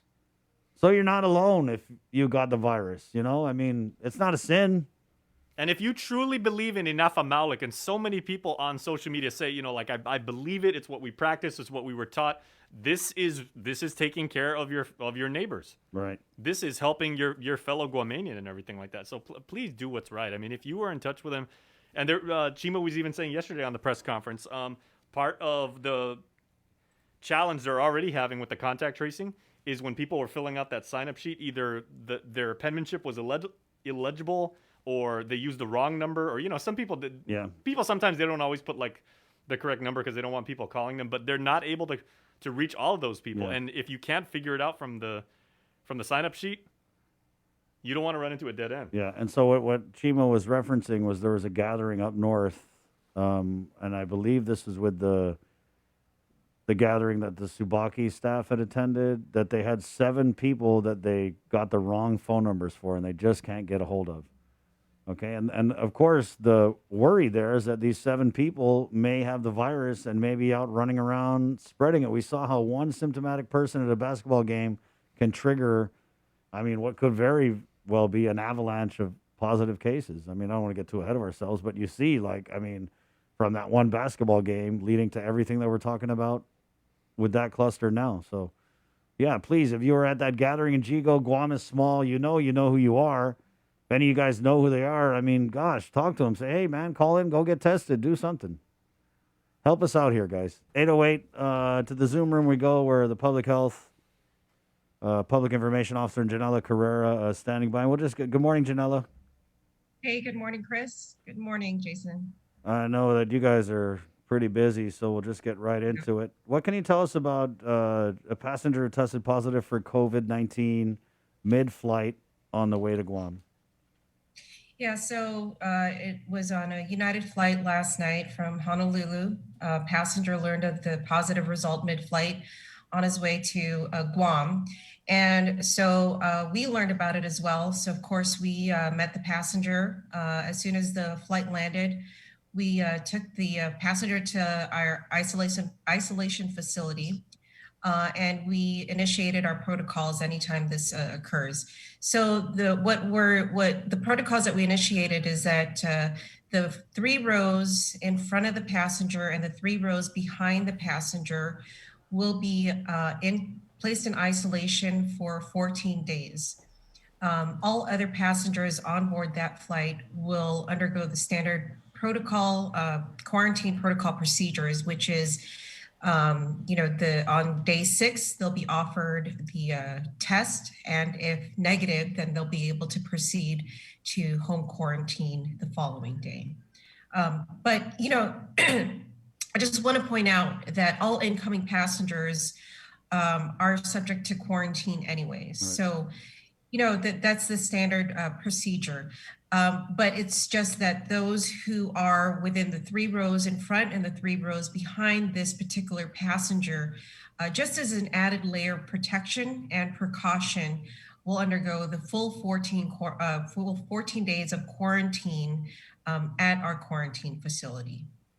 So the process is, right, for travelers coming into Guam, they're supposed to have that negative test, but I know a lot of people, when they do travel, they might get swabbed wherever they're leaving from, but they don't get the results until maybe the next day.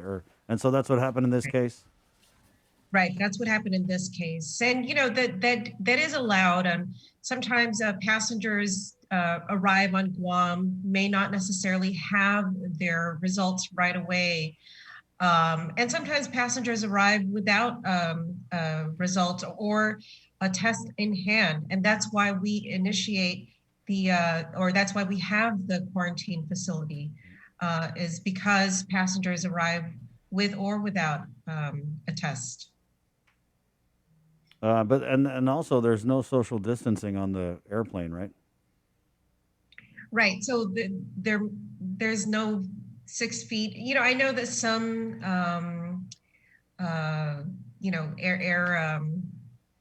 some of them do try to do as much social distancing as possible. Right. But when you're inside of an airplane, and especially when there's air circulating like that, it's almost impossible to have social distancing. Yeah, just as a heads up, though, we did have this picture from the airport, guys. We're going to pop this up. I got this from my friend Melker. And so 6 feet distancing, but I don't know if he's traveling out. And with the airport seating, it looks like 2 feet. Right? So they've got the one chair roped off in the middle. I don't know if you guys want to look into that, but again, right, given the COVID, I think it's interesting because I know people who just flew in and it was like, the plane was totally packed. Totally packed. Right, right.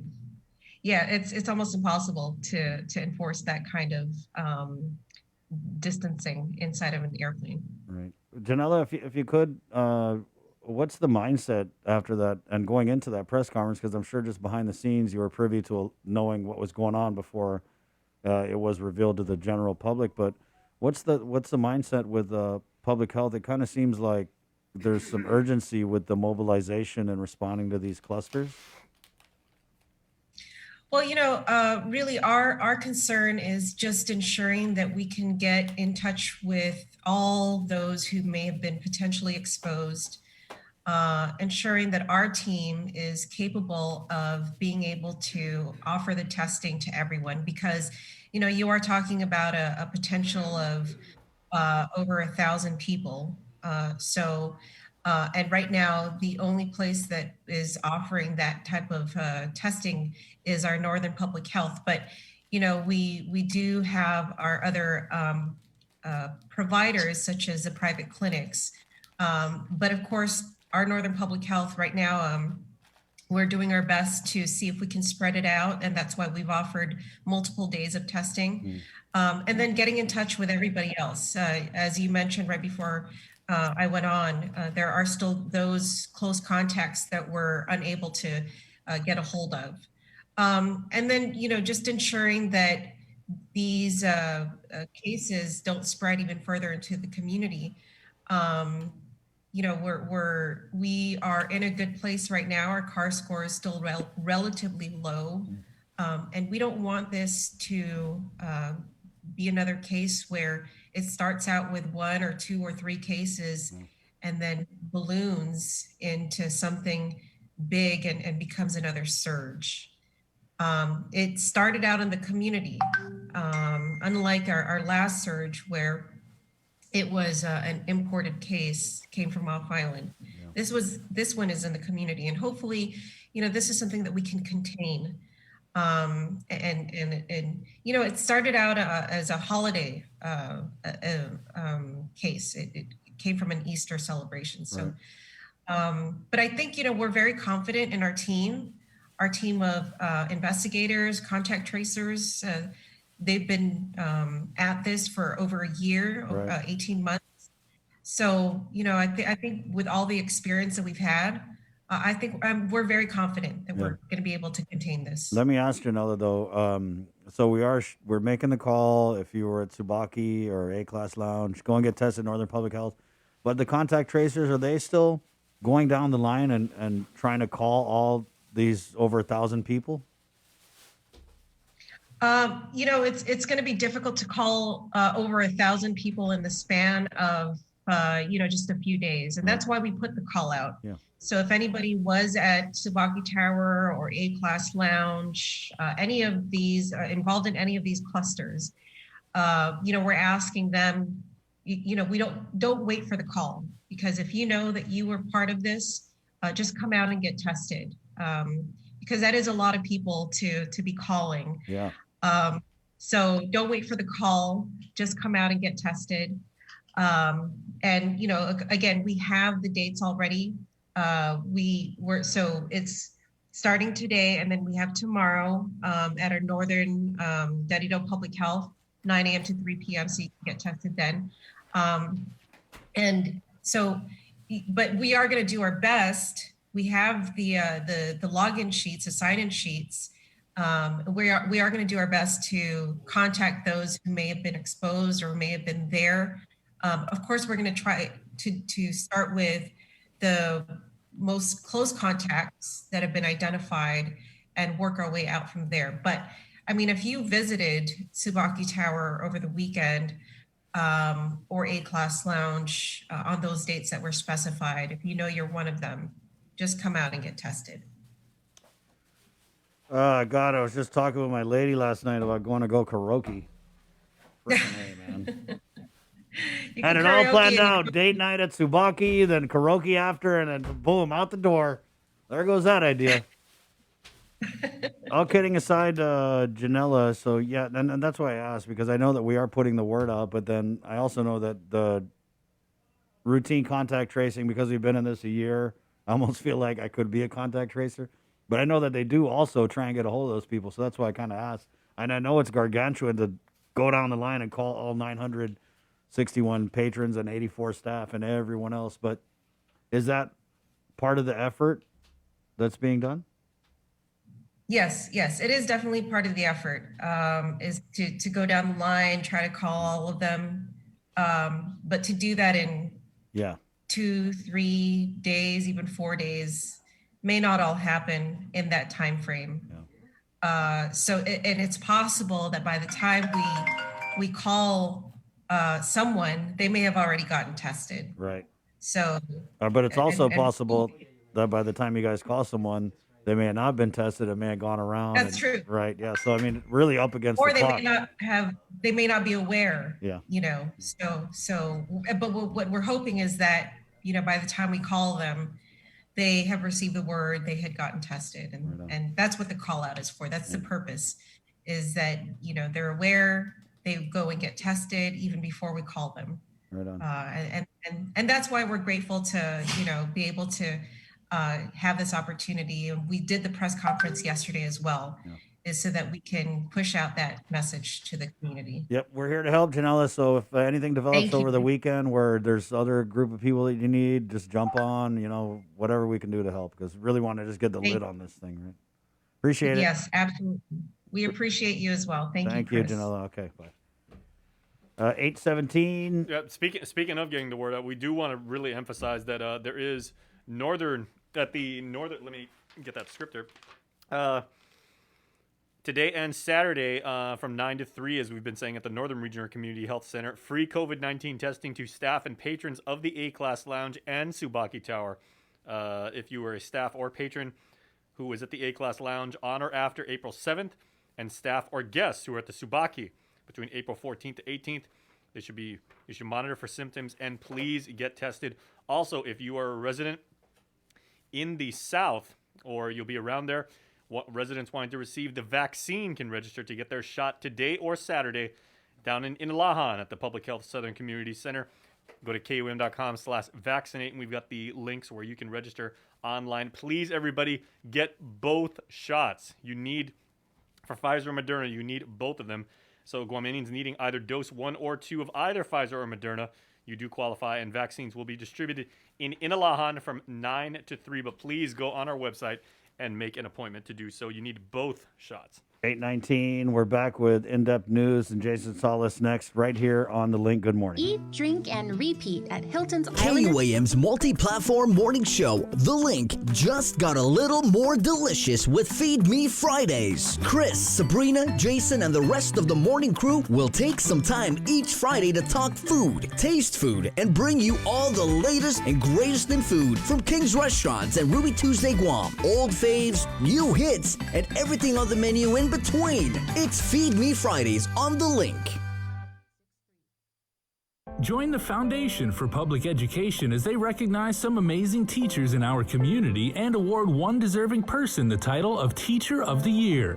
Watch the broadcast or live stream on the KUAM News Facebook page on Sunday, April 25th at 6:30 p.m. to meet the 6 finalists and learn about their exceptional work as educators. Plus special messages from Superintendent John Fernandez, sponsors, and the current Teacher of the Year, culminating in the live announcement of the 2021 Teacher of the Year. It's a special event you don't want to miss. The 2021 Teacher of the Year is presented by Bank of Guam, Cars Plus Guam, and the KUAM Care Force. The relationship between Guam and Manila, Philippines is undeniable as we share similar cultural traditions, history, and heritage, with generations of Filipinos calling Guam home. KUAM presents a monthly look at the capital city featuring in-depth and engaging interviews on everything from medical tourism to new business and government leaders. Veteran newscaster Nestor Lecanto delivers Beyond Our Borders. This special program is brought to you by the Bank of Guam and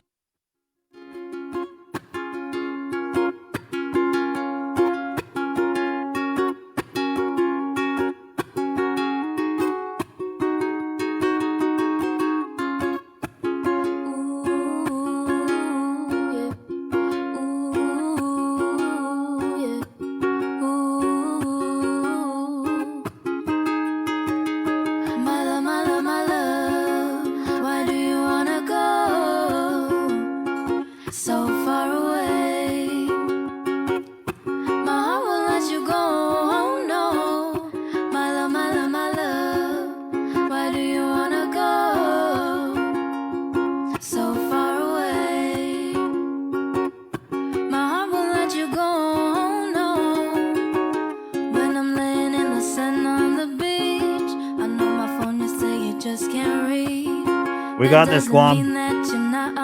I know.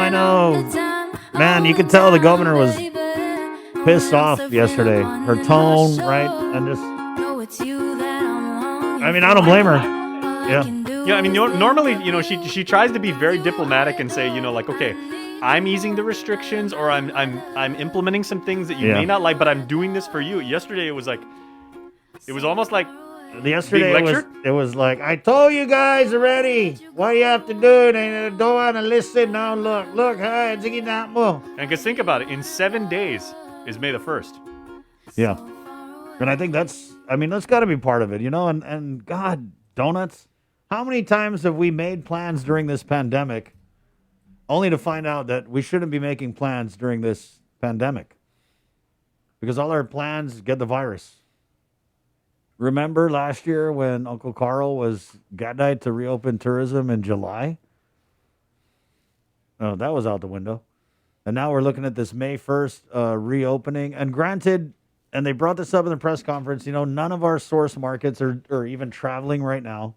So anybody who's expecting May 1st open is boom, there's going to be a ton of tourists here. This is not going to happen. But, the governor did say, because several of our colleagues in journalism were asking the governor, they said, okay, I believe it was Heidi from Guam Post was saying, is the cross-country meet today canceled? Our other, is the island-wide cleanup on Saturday, is that canceled? And she basically said, she goes, no, everything is going on as planned. Just everybody, please do what you got to do and don't ease up. Stay sharp. Yeah. So basically, if events that are planned will proceed. Yeah, which is to me interesting and we're going to play it during the news, but that according to the governor, we're still moving full steam ahead. Right. I think maybe a more prudent response would have been like, let's figure this out. Okay, we've got over 1,000 people to get a hold of, possibly to test. Let's see where we are in a week. Because all this stuff, like Hoa said, we can test everybody, go out, get tested today, tomorrow, 9 to 3 public health, also AMC and Manila, or any of the clinics really. But yeah, we're going to run through these tests, get these results. And then it's like, we got to call everyone these people we're in contact with. So you guys know the drill, having been in this for over a year already, how long this could take. And I don't even think we're going to be done sorting through these 3 clusters by May 1st. But what does May 1st even mean, right? Their target, pat the half, fully vaccinating half of the population. And then we were told that when that happens, returning residents won't have to quarantine anymore. So is that now up in the air? Well, Dr. Hoa said it's not. All right, but there's just a lot of moving parts right now. And 8:25, let's go ahead and get into the news from the KUAM News team with the latest. Jason Salas, good morning. All right, well, as you now are fully aware, 12 new cases of coronavirus were identified last night. Identified out of 511 tests performed on Wednesday. 7 of those cases were identified through contact tracing. 1 case reported recent travel history and was identified in quarantine. 65 of your fellow Guamanians are currently isolated, and the island's CAR score has gone up from 0.8 yesterday to now 1.0. Well, Adelup did announce a pair of COVID-19 positive clusters identified through contact tracing. The first, let's call it Cluster A, was from a basketball game gathered at a Dedido residence on April the 3rd. The second, Cluster B, was at a birthday party, also as a private residence, on April the 19th. So with more in-depth information about the new clusters revealed during the press conference, he was on the program earlier today, and here are his statements yesterday on the clusters. Acting Chief Public Health Officer Chima Mbakwem. The first cluster was a basketball gathering on the 3rd of April. 12 people attended this basketball gathering. It was held in a private residence. 8 out of the 12 tested positive for COVID-19. 1 person was symptomatic during this event, as reported to our case investigators. 4 contacts were also identified. They were tested, they were negative, but they are currently quarantined. On the 4th of April, 3 of the 8 positive cases from the basketball game attended an Easter Sunday gathering at a residence in Jigo. Out of this 25, Public Health was able to identify 14 close contacts. They were tested, they were negative, and they are in quarantine. We identified 1 community contact that is identified as a low risk, but Public Health is still monitoring this individual. We've been unable to reach 7 of the contacts that were given to us. We do not have, we have either wrong phone numbers or they've not been answering their phone numbers. So we are urging these 7 people to please, if you know you're part of this group of people on the at the Sunday gathering, please, Public Health is availing you to come and be tested so that we continue to keep the community safe. The 3rd cluster was at the A-Class Lounge. Currently, we have 28 people identified who visited the bar within this period. As of today, we have 14 positives linked to this 18. We also have 15 community contacts that have been tested and they are negative, and they are currently quarantined by Public Health. We're still monitoring the situation because a lot of people, we have 2 individuals who were not part of the establishment log sheet that was given to Public Health as required by Public Health for establishments and for record of people who visited establishments. We have two individuals come to the Public Health outreach in Tizan to get tested. So if you know you are also exposed at the A-Class Lounge, we also avail you to come to Public Health Friday and Saturday to get tested. And the next cluster is the Subaki Hotel cluster. We currently have 5 individuals who tested positive. And Public Health investigation actually traced it to a private party at a residence on the 19th of April. 3 individuals at the party tested positive, and all these individuals are staff of Subaki. And then the other 2 were also tested. Another 2 got tested from the Subaki Hotel when they heard about the individual who tested positive, and 2 of them turned positive. So currently, we have 5 positive cases from this exposure. And then for that private party, we've identified 18 individuals who are potentially exposed at that party. At the workplace, we identified 84 individuals who are also potentially exposed to the 5 Subaki positive cases. And then working with the hotel, we obtained a list of guests that came for dinner and lunch during this period. This is between April 14th and April 18th. We've been able to identify 961 individuals who visited the hotel at this point. And we are also tagging them as potentially exposed, and we're also asking them to avail themselves to public health testing Friday and Saturday. Thank you very much. Once again, Chima Mbakwe, the acting public health officers, talking about the 2 new clusters that were identified yesterday. It was the governor's press conference, and when she retook the mic, she also addressed questions about the reopening of facilities, businesses, and events right here on the island and how these clusters may affect those plans. We are still in the path of reopening, and we are still in the path of relooking at our travel protocol restrictions. The reason, Maureen, that I had asked to do this press conference is, as you are aware, we are continuously monitoring our situation here with coronavirus 19. When I start seeing things that concerns me, I want to alert it out to the public so that the public is aware and so that they can again begin to be a lot stringent on their wearing of the mask, washing their hands, complying to the mitigation efforts. We are still on our path to half.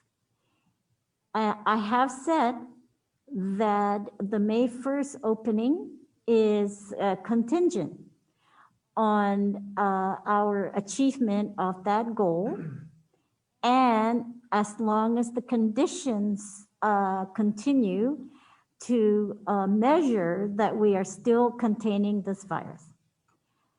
I want to again say that our virus and our efforts to contain this virus continue to work.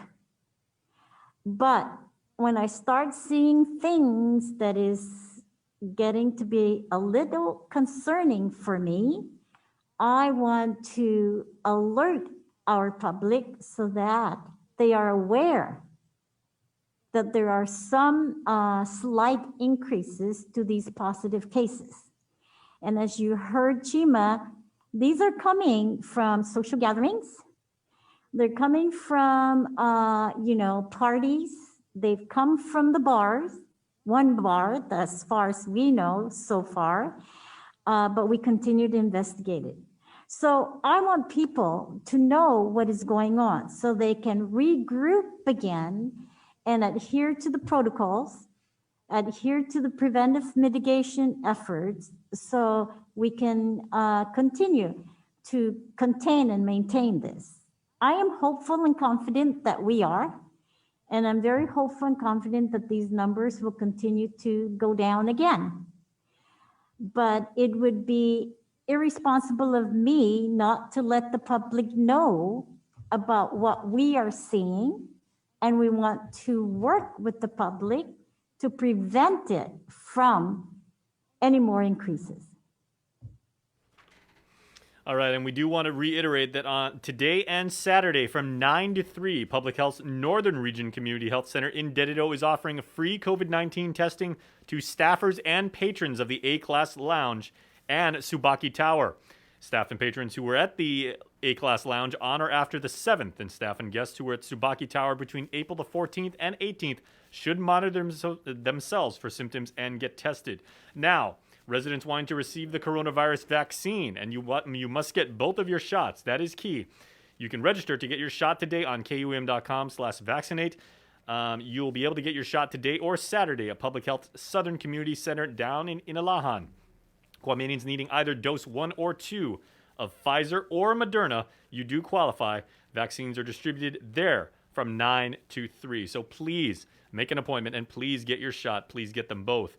Once again, we say it all the time. If you need your second dose, you can get it up to 4 days ahead of your scheduled time for your shot. Let's take a look now with Kin Conception and see what is making island news headlines in Guam's native tongue. Here's your Chamorro News Update. Buenas noches este asunto que finut Chamorro ni KUAM News para business de 23 de abril 2021.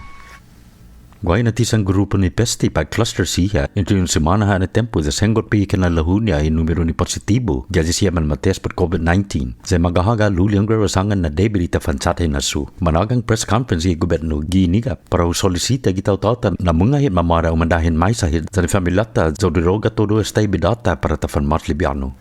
Ilangan na destima por San Domingo 32 makonfirma na nuevo na kausang COVID ja testigwihi sa para i-medkulisa na dia. Ananangga loki anunsyo ni Joint Information Center put kasi 9 mas na kausa ni man masoda.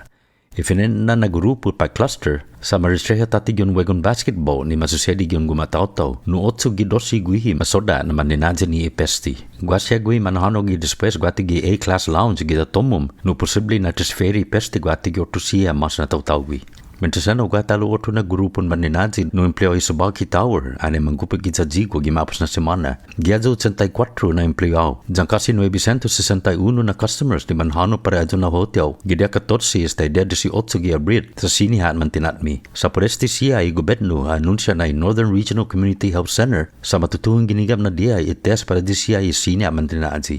Ilang yung esempio fatina sa nuncio antes di utumo ni MERS ko para Libya y recto ni Karantina gidia uno gimadzo ni di por siya planea gadi path to have na programa para mababa de nuevo tourism gi isla. Yasunto gin Nicotti, si Ryan Shimizu no gin official policía sa basentensya para 4 meses gi ipreso nito natizi ni 2 años na probation. Apigwi guilty si Shimizu ni magsakina na manyaki no misdemeanor. Kumontrata din ng gobernamento para plea agreement da debilo ko diwa pa si 540 pesos na restitution tatigi biktima. Official polisiya si Shimizu ani asaki sa lapi ni ustabi gyal magkarpeta ni asoda igisag yung familia Margi sa Salampago. Ano gibinyo ni tenda na rekonono si Shimizu ikarpeta gyal magkaritanya sa halag no si salapi. Gidurantin masentensyan niya giinigam na ogan aksepta si Shimizu na gwiza responsable por este sa manggago disposisyon gin Nicotti. Iwes Alberto Lamorena sangani si Shimizu na ikorti tiya konsidera na pareho gwi si Shimizu. Danyoto siya na sudidano sa opisyal ilaygwi anay matsusedi este na kinanta DC. Asangan mas si Lamorena na senfa baba si Shimizu ipromisanya. Iso na status hearing sa dia 6 Hulyo. Otro artikulo iganing kapitan ni Guam Fire Department si Fred Francisco Blas sa pligwi guilty por incest no misdemeanor di proprio dia ni para matuto ni zona trial. I-magistrate na complaint sa atake si Blas no 2 na kwentan 3 grado na criminal sexual conduct no komuntrata para plea agreement pago na semana para di offended misdemeanor. Maresta gimapos na Disyembre ang yung malami complaint ng stasyon polisiya por sexual assault. Gidespués si Domestic Violence Assault Response Team sa masagoni search warrant yung gumay sa Mangilaw na matsuli ebidensya siya sa masoda gwihi si Blas. Spokesman para opisina ni General Abogadong Guahan si Carlina Charfros lenya na masangani biktima puto may mano muna este na kausa. Dahil esta tungo a lokwi puda dito na plea agreement si Blas. Gima sa testimonyo ni biktima sa makonsidera dyan infinite ni kausa enti otusihan ni man testigo. Yutumu, i-Department of Revenue and Taxation and i-Department of Administration sa mga process na para mamail husang check siya para madiposita gi banko just meet 54 na tax refund bago na semana niya total 9.9 milyon pesos. Este siya na refund sa kung di man mag-garnish na salapi no gobernamento sa na di man Thailand at sinatax ni man mafayo antes pat gidya 12 Febrero bago na sakan. Ilang yung sa Department of Revenue and Taxation na dazangin malago o noon spiya istaw izon mizu tax return halong gi izomo account gi www.myguamtax.com. Doon na sabihin look-up status of 1040 refund na kosas. Para KUAM News, Gausican Conception. Everybody, check out KUM.com 24 hours a day, 7 days a week for the latest Guam news headlines. And please make sure to stay with us because after this, we've got a very special treat because it is Feed Me Friday. Our friends at Kings That's are... right, guys. I know. I just treated a lunch yesterday. But given everything that happened at the press conference, I know you guys are stressed out and you're probably a little anxious. So I wanted to go ahead and take care of lunch today. Wow, we got a back-to-back from you. I know. Don't get used to it. We got a twofer. Right. And I didn't even get my stimulus, guys. So, but I'm still going to, it's on me. Okay. It's on me. It's on me and Frank from Kings. Kings Feed Me Fridays. And it is one of their most beloved local dishes. Trust me, you guys want to stay tuned for what's coming up. Yes, and we'll be back with that at 8:40 on the link. We're also going to the CNMI with Kevin Bautista coming up here on the show. Good morning. KUAM's multi-platform morning show, The Link, just got a little more delicious with Feed Me Fridays. Chris, Sabrina, Jason, and the rest of the morning crew will take some time each Friday to talk food, taste food, and bring you all the latest and greatest in food from King's Restaurants and Ruby Tuesday Guam, old faves, new hits, and everything on the menu in between. It's Feed Me Fridays on The Link. GU Self-Storage, conveniently located near the Harmon McDonald's. We offer affordable rates, online payments, and auto bill pay for your convenience. Plus gate access daily from 6 a.m. to 9 p.m. Call us today at 648-7867 for more information. Get the job done the right way by getting the right stuff at East West Rental Center. With years of experience helping builders, we definitely got what you need. Call 646-1463 or visit us in Upper Tumon. Open Monday to Saturday from 7 a.m. to 5 p.m. and on Sundays from 8 a.m. to 5 p.m. Only one company on Guam provides every solar energy solution under one roof. Micronesia Renewable Energy. You want solar only? They got that. You want solar with batteries? They got that too. You want outright purchase or lease purchase? It's up to you. Does your solar system need a tune-up? That's what they do. For solar energy solutions from A to Z, you can count on MRE. Give them a call at 632-2613 for a free consultation. MRE, providing real solar solutions built by real solar experts. Uno Go, delivering meals from your favorite restaurants and more, including delivering sodas and adult beverages from the Bottle Shack. Visit uno-go.com or download the app today. Also follow them on Instagram and Facebook. Join the Foundation for Public Education as they recognize some amazing teachers in our community and award one deserving person the title of Teacher of the Year. Watch the broadcast or live stream on the KUAM News Facebook page on Sunday, April 25th at 6:30 p.m. to meet the 6 finalists and learn about their exceptional work as educators. Plus special messages from Superintendent John Fernandez, sponsors, and the current Teacher of the Year, culminating in the live announcement of the 2021 Teacher of the Year. It's a special event you don't want to miss. The 2021 Teacher of the Year is presented by Bank of Guam, Cars Plus Guam, and the KUAM Care Force. We got your 6. At 6 a.m. with The Link on Breeze 93.9 FM.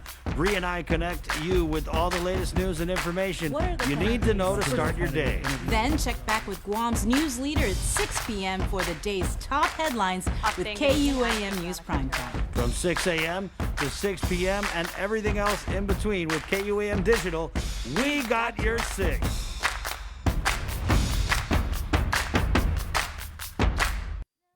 Tired, always free.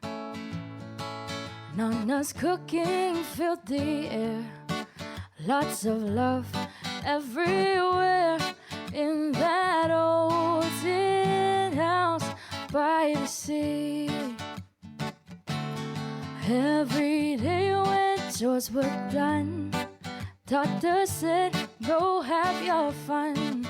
And we used to be back for the pigs we had to feed. How I wish that I could see Tata and Donna smiling at me in that old tin house by the sea. Michelle Ogden. I I ran into her dad. It was the former high-ranking Guam Police Department. I think he was a detective, Mike. I want to say Mike. Down when I went to the scene, the murder scene of former Mayor Daniel Sanchez down there in Pneumatic.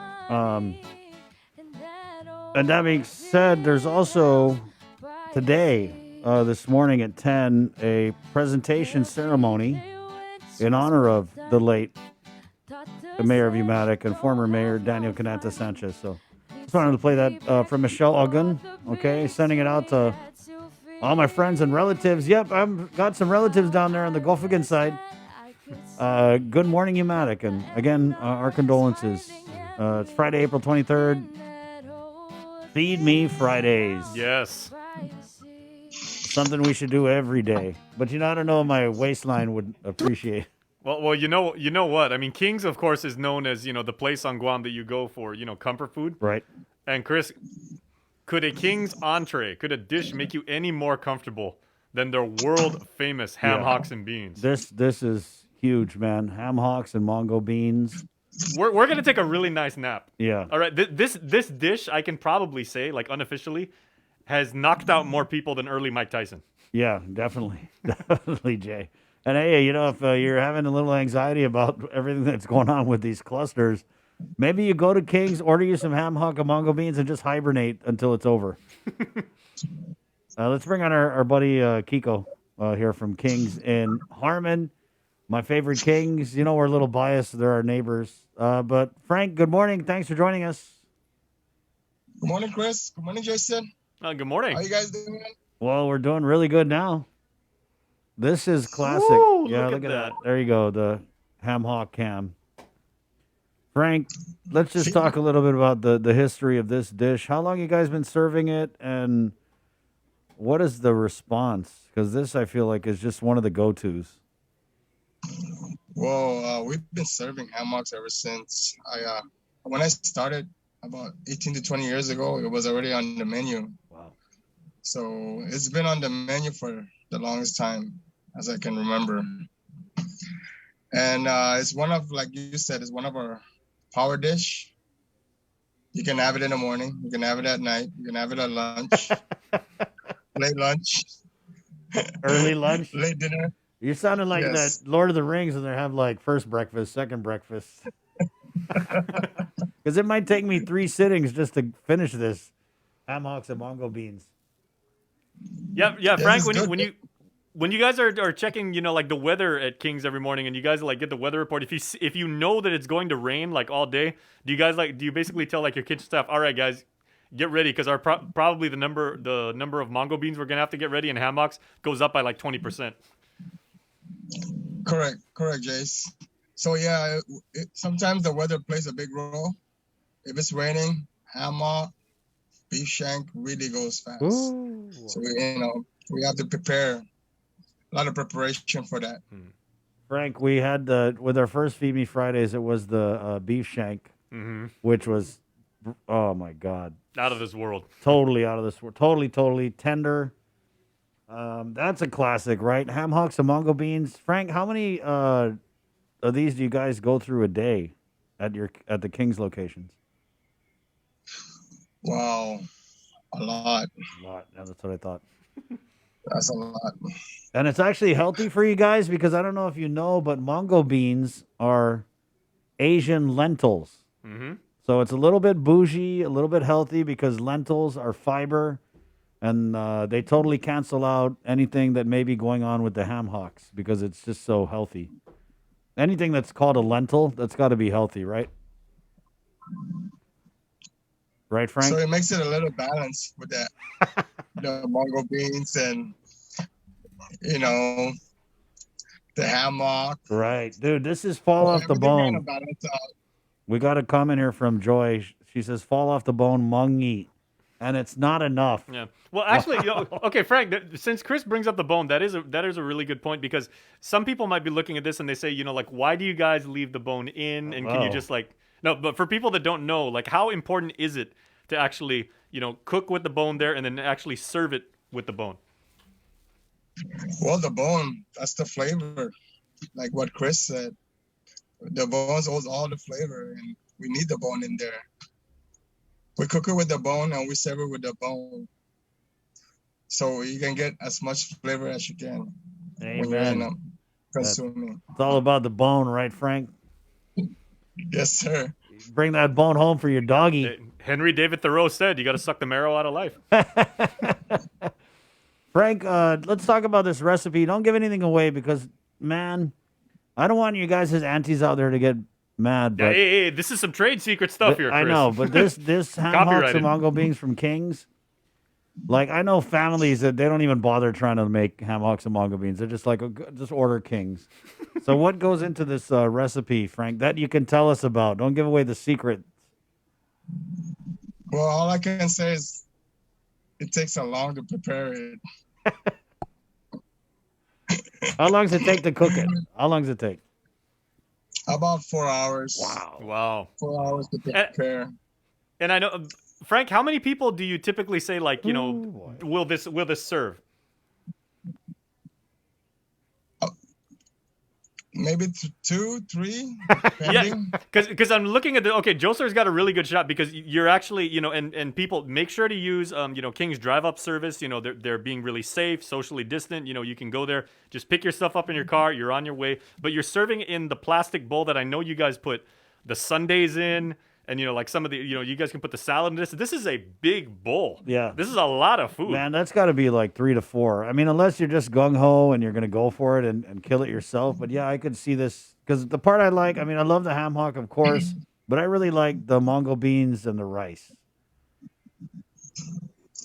Yes, the mongo beans and the rice really accommodate itself. Yeah. So, hot rice, mongo beans on top, finideni, game over. That's it. Sleepy time, Frank. And I know you guys put a little achoti in there too, right? Yes, sir. There you go. That's all you're gonna get. That's all you're gonna get. You gotta have achoti with mango beans and ham hocks and mango beans. And Frank's over the pot. He's like this with the achoti, right? Frank, thank you, man. This is a great relationship that we have. Thank you guys too. Yeah, and this is available 24/7, right, Frank? It's not like only through the hours of 11 a.m. to like 4 p.m. or something like that. People can order this anytime. Correct, Jason.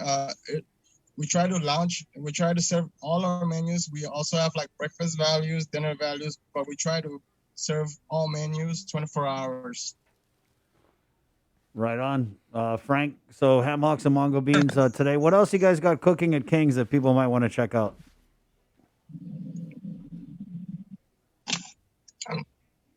Say that again. What do you got that's cooking today? I know we're doing the ham hocks and mongo beans, but what else you got in the pot that people might want to check out today? We got some tinactek, beef tinactek, cotton pica. Oh. That's gonna be our highlight of. So tinactek, pica, come and get it at King's Dedito on King's Summoning.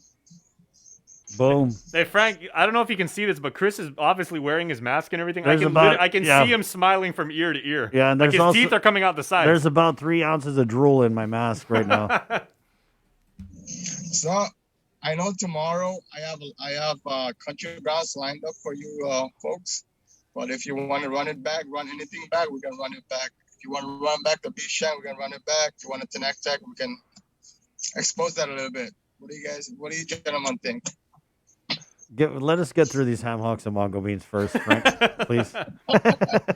Okay. Okay, my man. Right. Thank you. Good thing it's the weekend. I know. And Frank, again, over here at Kings in Harmon. There's Kings in Tamuning, ham hocks and mongo beans. That's the tweet for this morning. Yeah. Give him a ring, guys. 637-KING. There you go. Super easy. 5464. One of the numbers I know by heart. Yeah. Hey, and you know what? Make sure to tell them the link sent you over there because they'll definitely take care of you. Right on. Thank you, Frank. Yes, sir. Boom. Thank you, Chris. That's that. Right on. Have a great day, bro. Yeah, all right. Comfort food. That's what we call it, right? And we're nobody special and everything. They take care of every single customer that goes in there, every hungry diner, anyone who just wants to try something new, or they go in there for a meal they've had like 1,000 times. When you walk into King's, they treat you like family. Ooh, yeah, they do. And it's interesting. Like even with this bowl, like I was saying, like that's a really deep bowl. Joser had to actually use extra paper towels because this thing was overflowing. But to that. Whew. Spilling. Wow. Okay. 8:54. We're going to take a break. We got to take a break. And if there's some ham hocks and mongo beans that get eaten during the break, so be it. So be it. I know I'm definitely coming back from this commercial break because I'm going to interview my friend Lauren from the Boonie Flight Project. You may be taking a nice nap. I probably will. And, we were supposed to get Kevin Bautista seen in my governor's office, but I don't think he's probably got scared with all this cluster news. So maybe we'll catch up with him on Monday. Again, it's 8:54. We're back with more after the break. Good morning. Learn more about KUAM's multi-platform morning show. The Link just got a little more delicious with Feed Me Fridays. Chris, Sabrina, Jason, and the rest of the morning crew will take some time each Friday to talk food, taste food, and bring you all the latest and greatest in food from King's Restaurants and Ruby Tuesday Guam, old faves, new hits, and everything on the menu in between. It's Feed Me Fridays on The Link. Family platter of fried chicken? Check. Tray of red rice? Check. Birthday cake? Check. 1 case of water? Check. 12-pack of beer? Check. 2 cases of Pepsi? Check.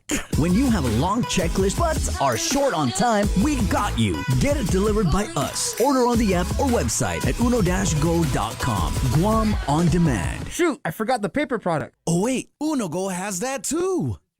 GU Self-Storage, conveniently located near the Harmon McDonald's. We offer affordable rates, online payments, and auto bill pay for your convenience. Plus gate access daily from 6 a.m. to 9 p.m. Call us today at 648-7867 for more information. Get the job done the right way by getting the right stuff at East West Rental Center. With years of experience helping builders, we definitely got what you need. Call 646-1463 or visit us in Upper Tumon. Open Monday to Saturday from 7 a.m. to 5 p.m. and on Sundays from 8 a.m. to 5 p.m.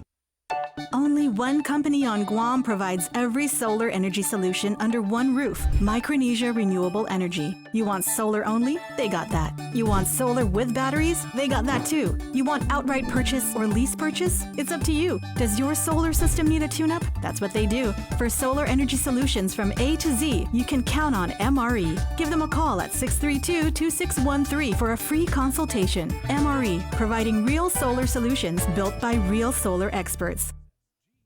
It's Dirty Politics Weekly on the Link, live on location. Every week, Chris and Sabrina will interview different political leaders out in the field to address environmental problems in our community. See firsthand how illegal dumps, littering, and other issues are plaguing our beautiful island and what's being done to help. Part of our Sustainability Matters campaign for Earth Month, in partnership with the University of Guam Center for Island Sustainability and Guam Green Growth. Presented by Green Energy Solutions, Inc. Reduce before you produce. GESI. This year, the Think Green Annual Cleanup goes virtual. Organize your community cleanup, post and tag with hashtag ThinkGreenGuam on social media. And we'll share your cleanup in our multimedia platforms and in a special montage on KUAM News Weekend Edition during the last weekend in April. Sustainability matters, part of the KUAM Care Force's commitment to our community. In partnership with the University of Guam Center for Island Sustainability and Guam Green Growth. Presented by Green Energy Solutions, Inc. Reduce before you produce. GESI. Special thanks to Micronesian Brokers, Inc.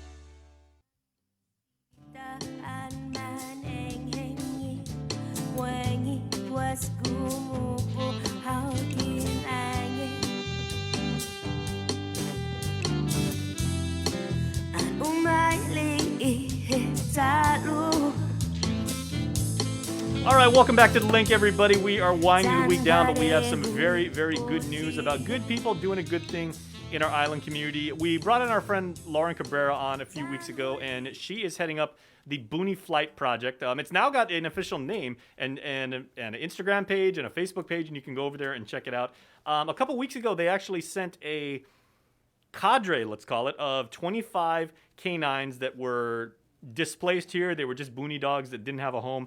They now have happy homes in the mainland, and each one of them has a loving family and is taking care of them. And tomorrow, there will be another batch of pups that are going to be sent to the States and given loving homes. So let's bring Lauren back into the Zoom room right now. Lauren, half a day, and good morning to you once again. Hey, good morning. Thanks for having me. Oh, you're very well. And who have we got there? We have another guest. This is my son, Felix. Oh, hi, Felix. Yeah, he's almost 6 months old. Oh, very cool. Well, Lauren, I'm the online guy, and I got to tell you, I don't have to tell you about, how your Facebook page and your Instagram feed have just absolutely blown up and resonated with the entire online community, because people have seen the good work that you've been doing with the Boonie Flight Project, and people are just blown away, by the reaction and by, the stunning imagery and the videos and everything like that. So, before we talk about tomorrow's event, kind of take me back a couple weeks and tell me about how it was to actually go to the United, that loading dock and everything, and see all of the dogs that you and your friends have worked so very hard to find homes and actually watch them depart. Yeah, that was a really surreal experience, because I think my friend Kelsey and I and a lot of volunteers put a ton of work into this, but we kind of expected something to go wrong. It seems too good to be true, but nothing went wrong. Everything was great. All 25 dogs traveled safely to their new homes, and we've been inundated with pictures and videos of them like laying on couches, playing in the snow, being spoiled and loved. And yeah, it was really amazing. It seems too good to be true, but here we are doing it again. So. Okay, and so the first time it was, am I correct? It was 25 dogs the first time, and this time is, I know when I talked to you a couple days ago, you said it was teetering near maybe 22, 23, right? Now it's 26. They had 20, a couple okay. last minute cancellations, so we always fill whatever spot is available. So yeah, now there's 26 dogs going all around the U.S.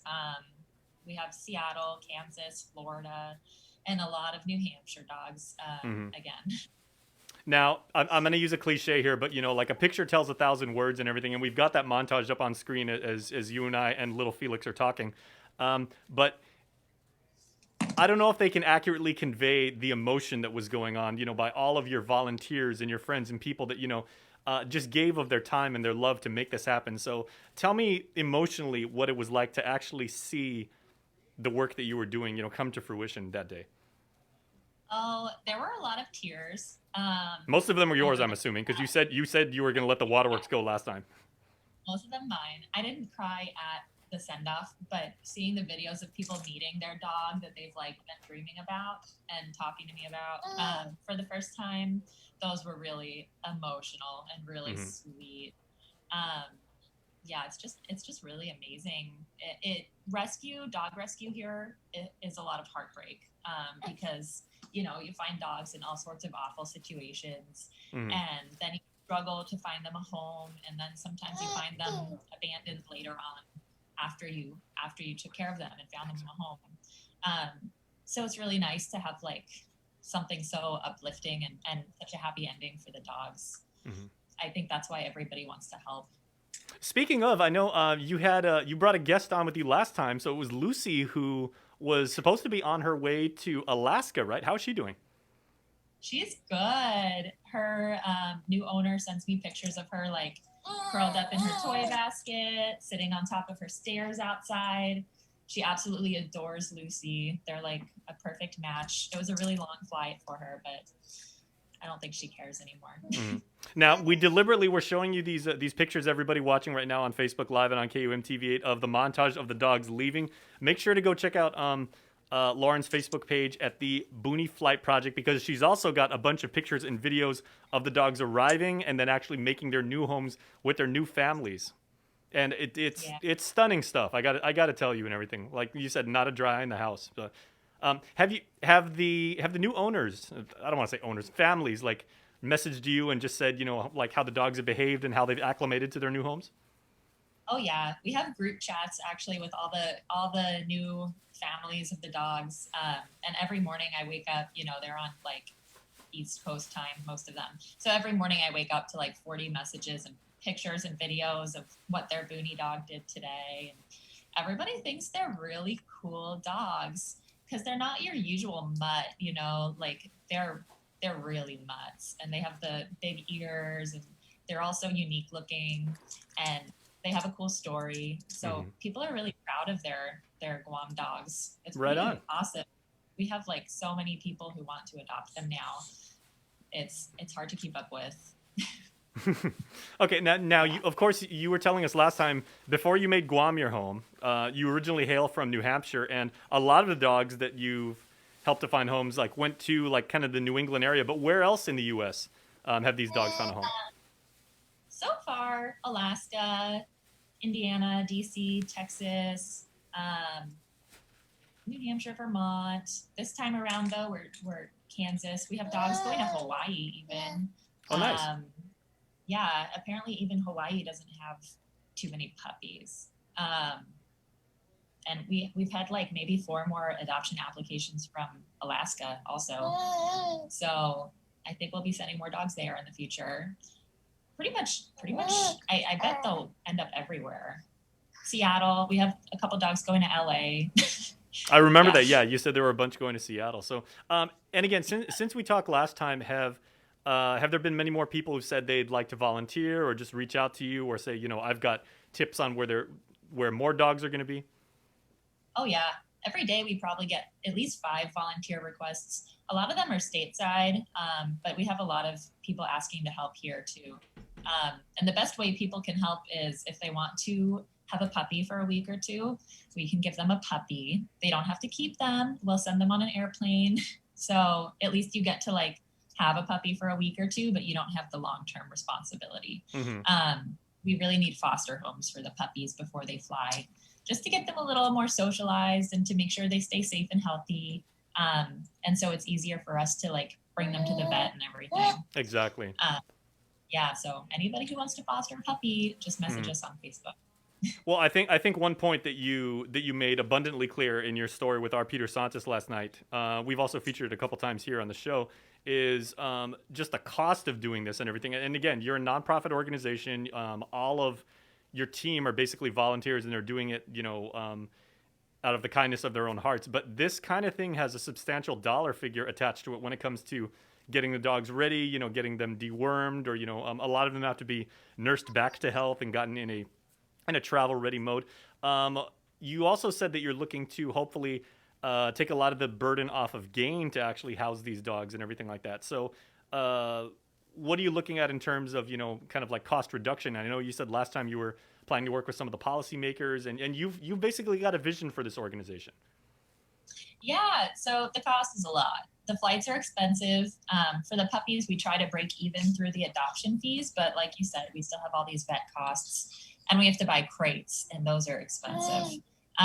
So we recently partnered with Isla Vet, and they're giving us free health certificates and at-cost medications, which is awesome. All the puppies we get from game come with vaccines, so that saves us a bit. But still, even just like, when we pick up the puppies, we bring them to the vet and get their poop checked to see if they have any worms and get them on the right treatment for that. That ends up adding up. That plus the flea and tick preventive, I think we spent like $1,500 in vet bills this time around. Wow. Last time it was even more before we partnered with Isla. So yeah, it's expensive. We're fundraising a lot. Our future goal is to charter a big plane, just us, and send like a couple hundred dogs off island at once.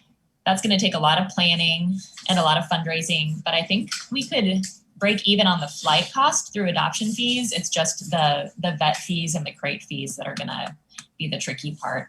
But it would be really cool to empty out game and send all their dogs to homes and rescues stateside. Yeah, it's such a noble thing to say, like we're doing this because we want to do the right thing and do right by these animals and help families that, have space and have a passion for animals. But, the practical side too is, there's a lot of logistics that you got to cover, and sometimes that just comes down to hard math. Yeah, exactly. So we're trying to figure out like moving forward how to be more cost effective and different ways to maybe get like medication donated or I don't know. We'll put our heads together a little more. Well, the fact that you're actually doing 2 of these events in 2 weeks, or I should say in 3 weeks, in 3 weeks' time, and everything shows that you're actually getting stuff done, and that's to be commendable. There is a way I know, and I have actually donated myself. You've actually got these really cool dry fit shirts that people can have, right? Yeah, we do have really cool shirts. We have shirts from the first flight that have the names of all the dogs on the back. And a cool little design like paw prints and the map and an airplane and stuff. And we have shirts from this flight going also that have names of all the dogs on this flight. So if you like any of our t-shirts, check out our Facebook. They're really comfortable. I have a couple of them. My husband likes them too. He wears them like all the time now. So yeah, I have a shirt for you also. Thank you. So, yeah. Well, I happily donated a couple weeks ago when I saw that and everything. And speaking of which, tomorrow is the second event. And what time is that going to be? And how many people do you expect to be there? Around 4 p.m. I don't think it'll be as big as last time, but we'll see.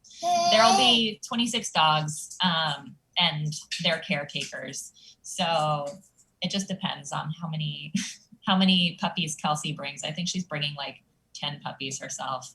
And and a couple of adult dogs. Okay. So yeah, it'll be busy still. Well, one thing that I know about you is you said, you've not only, got a passion for canines, but, you've done work with horses and you've done equine training before. And, do you also have a soft spot for cats and, maybe salamanders and birds as well? Or? Oh yeah, definitely. Okay. So a friend to all animals, everybody. So, that having been said, what do you envision as, maybe, helping out these puppies and these dogs in a future capacity? At first we said our goal was to send 200 dogs off island by the end of the year, but at this rate, I think we'll probably exceed that goal. And in the grand scheme of things, it's not like a huge dent in the animal population here, obviously with 60,000 dogs running around, but it's nice. I hope it makes people love the Boonie dogs a little more, seeing how,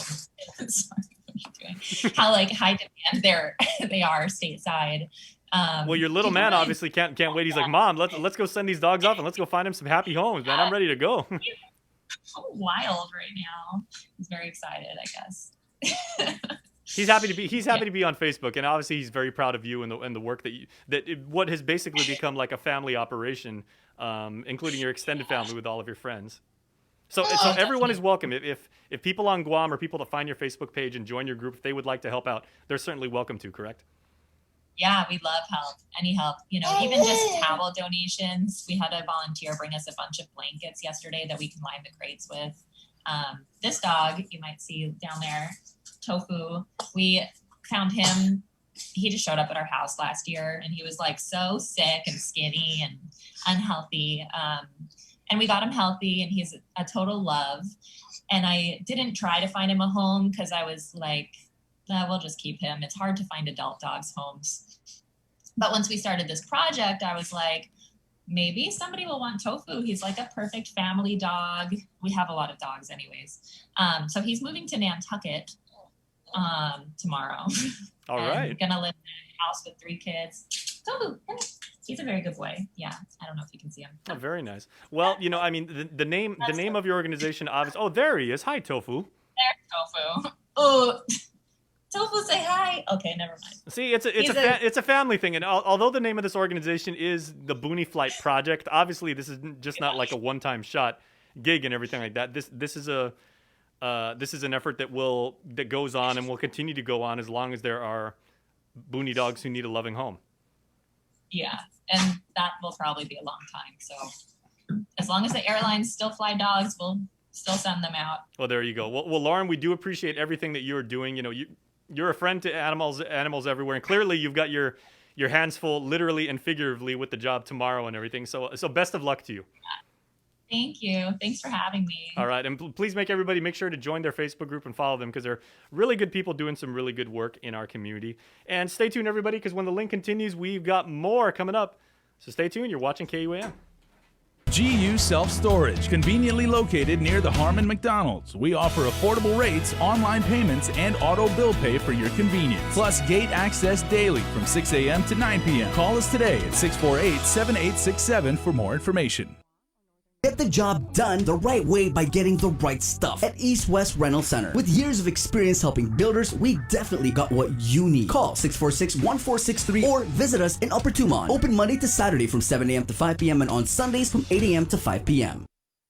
Only one company on Guam provides every solar energy solution under one roof. Micronesia Renewable Energy. You want solar only? They got that. You want solar with batteries? They got that too. You want outright purchase or lease purchase? It's up to you. Does your solar system need a tune-up? That's what they do. For solar energy solutions from A to Z, you can count on MRE. Give them a call at 632-2613 for a free consultation. MRE, providing real solar solutions built by real solar experts.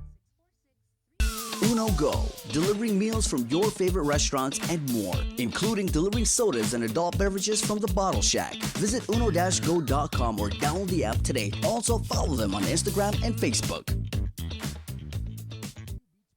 The world of television is more exciting than ever. Don't miss a minute of special presentations from NBC on KUAM TV 8 or from CBS on KUAM TV 11. Every month, we'll bring you the fun and excitement of award shows and red carpet moments, special series presentations, and other great network programs. Brought to you locally by King's Restaurant, Ruby Tuesday Guam, Bud Light Seltzer, and Docomo Pacific, giving you more reasons to tune in and turn on. Fall in love with TV again with the best from KUAM Communications. When we throw things away, where is away? What happens to our waste, and where does it go? As a community of small islands, the waste crisis is a large issue we want to bring into focus. Micronesia Climate Change Alliance presents From Our Nanas for Our Nennies, a video series about taking a holistic view of our present, finding wisdom from our past, and inspiring a better future. Airing every week during Earth Month, brought to you by Humanities Guahan and the National Endowment for the Humanities. Working very, very hard. Missed a link, missed a lot, but we pretty much went in every way we could on these clusters with Chimo Bakwem and Dr. Hoa Wen. Of course, we played a couple clips from the press conference. And again, if you were a staff or patron of A-Class Lounge who was there after April 7th, or a staff or a customer of the Tsubaki Tower between April 14th and April 18th, go get tested. You can do it at AMC in Manilao or at the Northern Public Health Center from 9 in the morning till 3 p.m. today and tomorrow. Now, remember, there's a basketball Easter gathering cluster, there's a karaoke bar cluster, the A-Class Lounge, and there's also the Tsubaki Tower cluster. And public health is facing a pretty big workload in trying to get over 1,000 people tested, traced, contacted, all that stuff. So definitely, if you've been to the locations, or I mean, if you are thinking that you might have contracted the virus, just go get tested, please. As this is what we're seeing a couple weeks after Easter, right? A few weeks after Easter. They always say that after a big event, you wait a couple weeks, 2-3 weeks, and you'll start to see if the coronavirus was transmitted. And that's exactly what we're seeing now.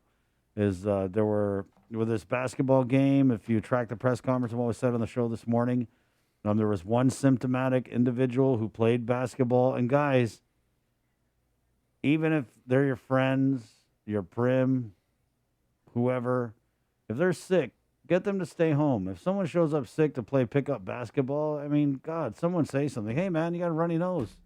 Be that guy. I know that a lot of times, because of our culture, we don't want to really bring it up, but you got to be that guy. You got to be that guy who's like, hey, yo, you got a runny nose? Get the hell off the basketball court. And then in the case of the Tsubaki Tower, what kind of contributed greatly to the situation we're in now, where we're having to track down 961 customers and test possibly 84 staff, is that staff at that hotel went to work when they were sick. Okay, so again, just to reiterate, something we already should know by now: if you're sick, stay home. Stay home! You need to bring that back or what, guys? The 918, so that's what's going on with the testing, and I'm pretty sure we're going to see some information, some results probably tonight and through. Well, they don't really report on the weekend. They usually do that on Monday, but no doubt nobody's taking the weekend off if they're working this COVID-19 response. Jay? Yeah, like our friends at Public Health could probably use some hammocks and beans for all the work they got ahead of them. And tip of the cap to our friends at Public Health. There's Chima and his team. There's our friend Annette Uggan and her squad and everything like that. And I mean, they know what they got to do. They are tireless in their mission, but they got a lot of work. So right. And then with everything that's going on that end, we also had Janela Carrera on. There was an incoming flight from Hawaii in which a passenger was symptomatic, and they had received their COVID-19 travel test result mid-flight, and it was positive. And so that person obviously has been put in the isolation. And then everyone, I think, of the row behind and the row in front was also placed in isolation, according to Janela Carrera, Public Health PIO. God, this just feels so eerily It does. Similar to the dialogue and the conversations we were having around late July, early August last year. Yeah, but the difference is, Jay, I feel like we're getting the info a little bit ahead. Yeah. Of what could potentially happen. Because if this was July or whatever last year, they'd be coming out after the fact and say, oh, we tested 1,000 people and oh, God, we had 100 positives and this is what happened. And another thing that we can say is we're in a little bit better of a situation because now we're armed with knowledge. Right. Sure. And everybody knows what to do and they know how to do it. Yeah. It's just maybe they didn't do it this time. Yeah, well, they didn't. Obviously, they didn't. And yeah, we're armed with knowledge, but knowledge don't mean crap if your hospital is overflowing. Yeah. And remember, we don't have the travel nurses. We don't have the DOD travel team. And that's why I think that the governor and her team, they came out with this because they need our help, guys. Mm-hmm. They need our help. It's their strategy, but it's up to us to execute. Right. That's it. 9:20. Let's go ahead and do Sports Link. Dave Delgado working hard for the KUAM sports team. We do it every Friday.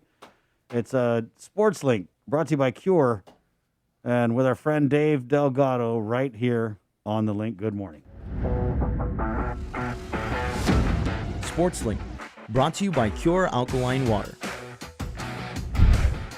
Education is definitely the biggest part of, college or even school in general. You can't go anywhere without the grades and the knowledge, The more and more you learn, baseball is just a game. Everybody stops playing at one point, and knowledge is forever. So education is very, very important. Yeah, no matter how good you are on the field, if the grades aren't there, you can't do nothing. All right, Jay, you transferred to the University of Texas, Permian Basin in Odessa. You recently hit for the cycle. You're on a current 19-game streak. So my first 2 years of college, I went to the College of Southern Nevada, and then last year I transferred to UTPB, and then we got cut short from COVID. So this year is actually my junior year. Man, it's awesome. Still living the dream out. Get to play baseball every day. I got this tat last year. It's kind of cool. I mean, I'm repping the island every single day, and love to do it, man. It's still playing the game. And Makai, you're out in Arizona on a baseball scholarship, playing ball. Tell us about your career so far in your freshman season. Yeah, so this is my first year out here, and this year was also cut short. We didn't even come out and start practicing till after New Year's, barely in the beginning of January. Good. So then after that, we have a month of practice and jumped right into games.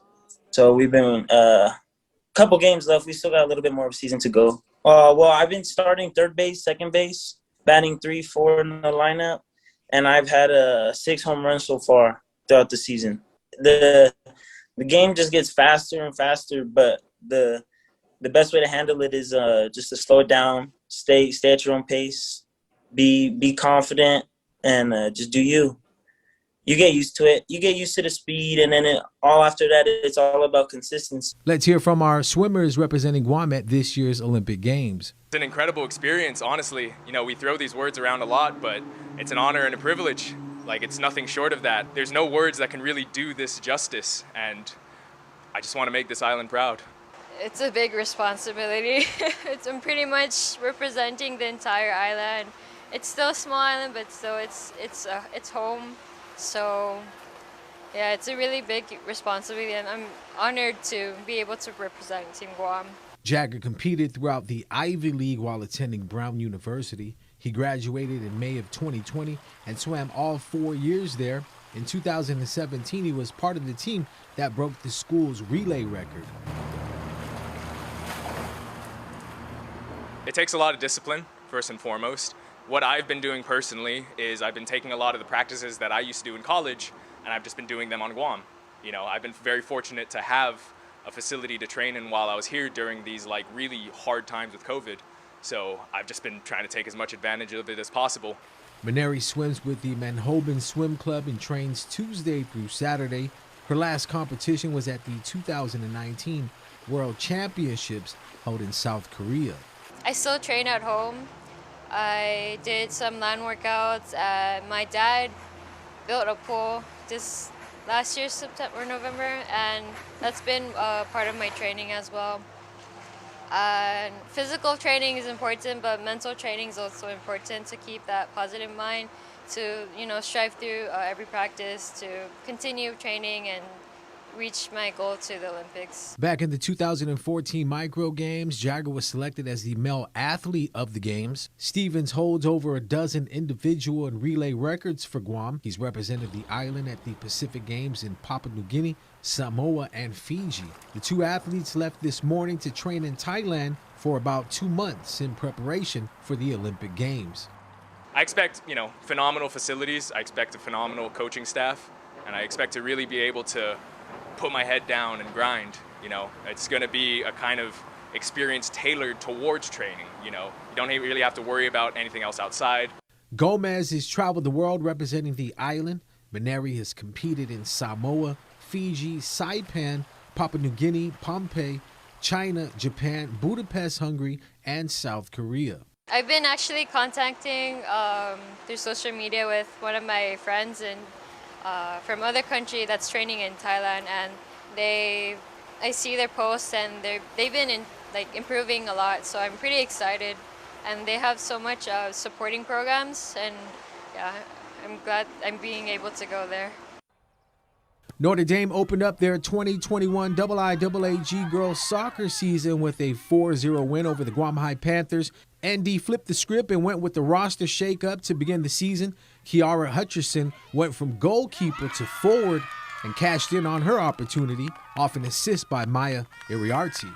Pure shock because it hit the tip of my foot and I didn't think it would go in, so that was absolute pure shock because I did not expect that to go in. I didn't think it would be on target. Normally my position is goalkeeper, so I'm normally defending goals. So all in all, the feeling of adrenaline really kicked in at that moment, and I felt my confidence really go up. Well, the old saying is the best centurion makes the best assassin. So, she knows what the keeper is thinking, and then she can also make her adjustments as a forward.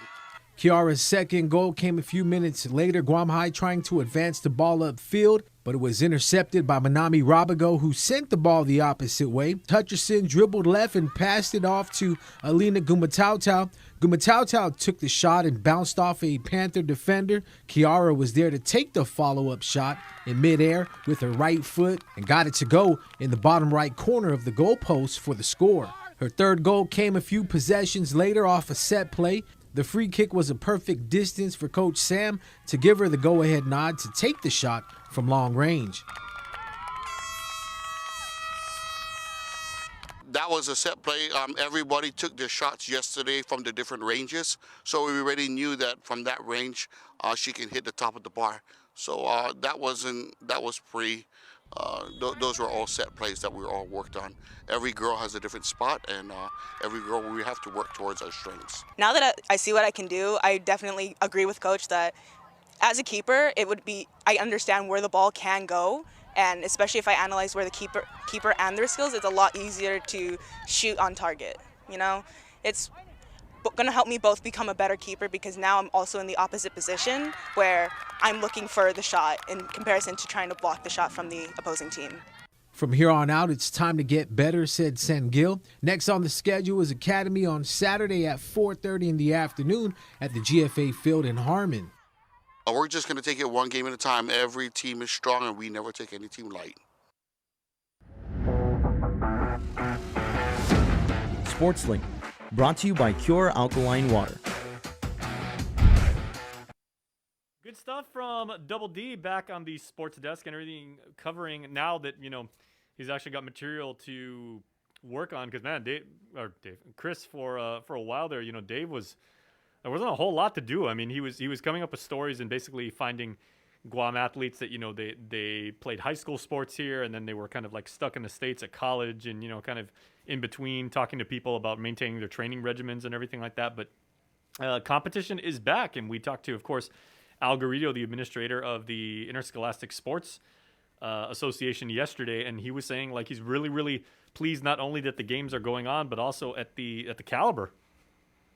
And Guam has always been such a big sports community. That's why I enjoyed growing up here so much. I mean, not only is the climate conducive to playing almost any sport. I mean, okay, we can't do competitive ice skiing, skating. ice skating. Okay.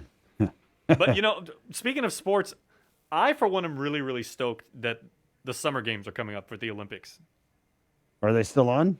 If it happens, I Yeah. want to add that caveat because I heard Japan is kind of like on the fence about it. But, Right. I mean, if it happens, I watch everything when the Olympics happens. I watch the decathlon, I watch figure skating, I watch equestrian, I watch, the canoeing and everything like that. I mean, and I've said this for years. I mean, it's, put aside the endorsement deals, the Supermax contracts, your salary, the public adoration, how many rings you've got and everything like that. For any true athlete, there is no greater honor than to play for country. Amen. 9:30. We're going to take a break, and we're back with more of The Link next. Good morning.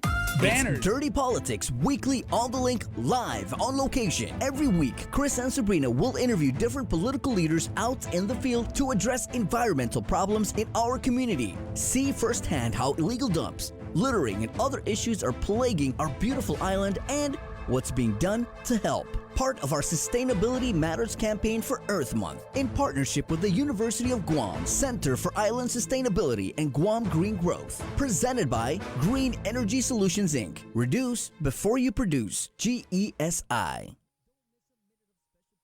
Only one company on Guam provides every solar energy solution under one roof. Micronesia Renewable Energy. You want solar only? They got that. You want solar with batteries? They got that too. You want outright purchase or lease purchase? It's up to you. Does your solar system need a tune-up? That's what they do. For solar energy solutions from A to Z, you can count on MRE. Give them a call at 632-2613 for a free consultation. MRE, providing real solar solutions built by real solar experts. This year, the Think Green Annual Cleanup goes virtual. Organize your community cleanup, post and tag with hashtag ThinkGreenGuam on social media. And we'll share your cleanup in our multimedia platforms and in a special montage on KUAM News Weekend Edition during the last weekend in April. Sustainability matters, part of the KUAM Care Force's commitment to our community. In partnership with the University of Guam Center for Island Sustainability and Guam Green Growth. Presented by Green Energy Solutions, Inc. Reduce before you produce. GESI. Special thanks to Micronesian Brokers, Inc. GU Self Storage, conveniently located near the Harmon McDonald's. We offer affordable rates, online payments, and auto bill pay for your convenience. Plus gate access daily from 6 a.m. to 9 p.m. Call us today at 648-7867 for more information.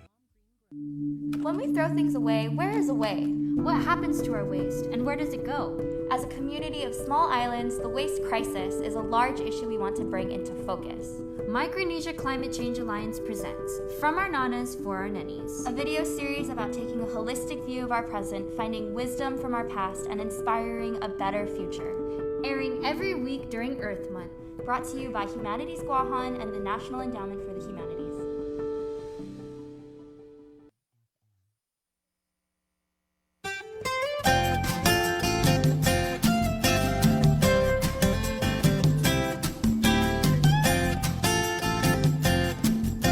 Welcome back to The Link, everybody. It is, of course, Friday, and in just about 48 hours, I, as the son of two lifelong educators, I have the immense and indescribable privilege of being able to host, at least in part, the Teacher of the Year Award, courtesy of our friends at the Guam Department of Education and the Foundation for Education, whose chairperson, Maria Leon Guerrero, joins me now in the KUAM News Zoom room. So, Maria, I'm really, really excited to be working with you guys once again on just shining the light on some truly outstanding island educators, and probably for the last calendar year, regardless of the last school year and everything like that. I mean, they've done some absolutely amazing work. Yes, definitely. They actually, we were all geared up to do the gala leading up into April of 2020, and lo and behold, the pandemic hit, and so everything just got put on hold. So I was really happy towards the end of this year when DOE let us know, hey, we're going to pick it up right where we left off. So we get to finally recognize those teachers that were robbed of that opportunity earlier in 2020. Mm-hmm. Now, as long as I've known you, I know you've always been a big advocate for education and, for celebrating teachers, because in a lot of ways, I mean, it can be sometimes a thankless profession. And, a lot of teachers they pay out of pocket for, the materials in their classrooms, and, like a lot of the supplementary software even that they have to provide and everything like that. So what does it mean to you to actually be able to put a production like this, and, the whole ecosystem of, selecting the finalists, and, doing these profiles on them and everything like that, and then having this big formal presentation where we can say, we appreciate you, we love you, what you're doing is a valuable service to our island community? Yeah, I mean, it obviously means a lot. I think it means a lot to the teachers to be recognized at this level. I'm sure they get a lot of kudos, but to really come together as a community and make a big deal about what they're doing, I think is very important in keeping them motivated. So we've been doing the Teacher of the Year Gala for several years now, and that's always great. But it really only recognizes a handful of them, and there are hundreds and hundreds of teachers. And so one other thing the foundation has done is our Teacher Wish List Fund, where we basically give them the opportunity to apply for small mini grants, $500 a pop. But it helps, right, when they're buying all of this out-of-pocket stuff that you're talking about in order to facilitate learning in their classroom. So that's one way that we get to reward and recognize some of the other teachers that maybe don't get the spotlight for the Teacher of the Year. Mm-hmm. Well, for those people who, take up the profession of teaching, and, and they do it for the right reasons, and they pour, their heart and their soul into teaching year after year after year. And, I remember I tried my hand at teaching one time, like up at UOG, and, I've mentored, young reporters here at KUM. And I remember asking my mom, and I was like, one thing I never really understood was, how do you actually have an amazing group of young people that that you work with and that grow and you learn from, as well as teaching them and everything, and then the next year you've got to say goodbye to them and get a completely new batch? And that's just it's an inner toughness that these teachers have, that they can do that year after year after year, that I think kind of goes unappreciated about the craft of teaching. Yeah, it does. But the funny thing is that I think it all comes full circle, because now that I'm older and I have kids of my own, I still keep in touch with some of the teachers that raised me in high school, and now I know them on a different level. And I think I want to believe that it makes them happy to see how products of their instruction are now out there contributing back to society and relating to them on a adult to adult level. So although it's probably bittersweet to kind of see your students leave and then on to the next batch, I think it's just kind of nice to see that continuity of them growing and contributing in society. Sure. Okay, so let's talk about this production that we've been able to put together now. As you said, the gala just unfortunately is not possible just because of logistics, and because we want to do the right thing and we don't want anybody else to get sick in our community, because we love our neighbors. We've been collaborating, our organization and yours, on putting together a very distinguished program, and to make sure that that the teachers are given their very due credit and everything like that. So it's going to happen on Sunday, 6:30. I'm really, really excited to be working with you and everything like that. So maybe if you can give us like a little sneak peek of what people are going to be able to see. Yeah, so I think the best part of what was previously the gala, and I'm pretty sure what we're going to see on Sunday, is really those profiles that KUAM worked to put together for each of the finalists. And I think that's kind of the meat and potatoes of the program. But we also have a lot of other kind of fun content that we've put together. And we were able to secure some really great sponsors to kind of help us with this effort, and also to help us kickstart the next batch of Teacher Wishlist funds. So I do want to thank them. You already mentioned the presenting sponsors, Bank of Guam, Cars Plus, and KUAM Care Force, but we did have a few others. If I could just mention them quickly. Absolutely. So we have ASC Trust as a gold sponsor, and then we also have Calvo Select Care, PNE, Pacific Daily News, and Asia Pacific Investment Services that came on as silver sponsors. And we also would like to thank Charlie Hermosa and Guam Gift Baskets as well for their contribution.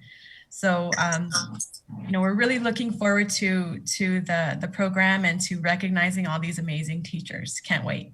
I think it's just so perfect and apropos how the the sponsors who have very generously, jumped on board this project. I mean, each of those organizations you give, we know in the business community, they've always had a real passion for mentoring and for, imparting knowledge. And, your company, the bank, you guys always have made it a point to hire young local talent and make sure to bring them up and rise through the ranks. Absolutely. Maria, I mean, have you ever considered? We're all about. I'm sorry. Go ahead. I was gonna say, have you ever considered teaching yourself? I mean, it's funny, like the career paths, like we all take. We wind up doing what we do. But have you ever maybe considered? It's like, I think I would want to try teaching. I tried it. I realized how unbelievably difficult it was, and if I ever want to go down that route, I've got a lot of work to do. But I actually think you would make a fine teacher. Well, thank you, Jason. Funny you should mention that, because just the other day I agreed to do like a smart about money session for my son's preschool. These kids are like, between 3 and 5 years old. And at first I was like, oh, that'll be no big deal. That'll be fun.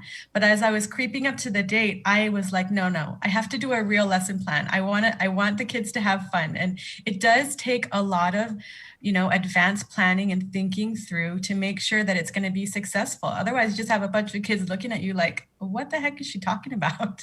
Oh, bless your heart, Maria, because we need more financial literacy on our island and everything like that. I mean, you're really doing the Lord's work if you're trying to go out there and teach people at a very young age, how to understand money and appreciate the value of it and figure out what to do with it in the right steps. We really need that.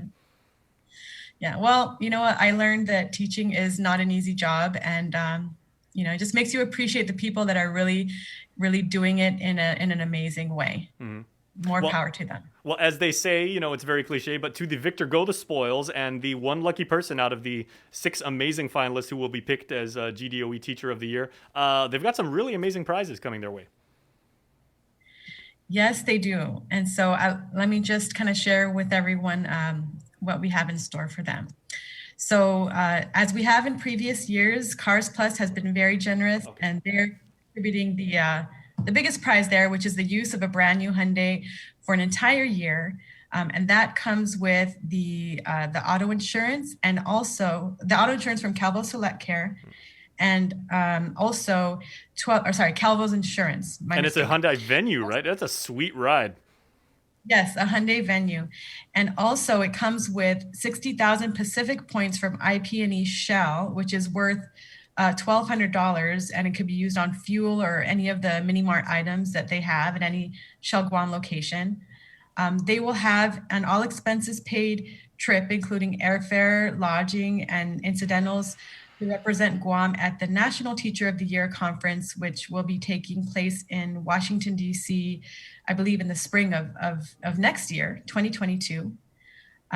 We will be giving them a choice of an overnight staycation either at the Dusatani Resort or Tsubaki Tower. And lastly, they'll be getting an amazing gift baskets courtesy of Guam Gift Baskets. So, yeah.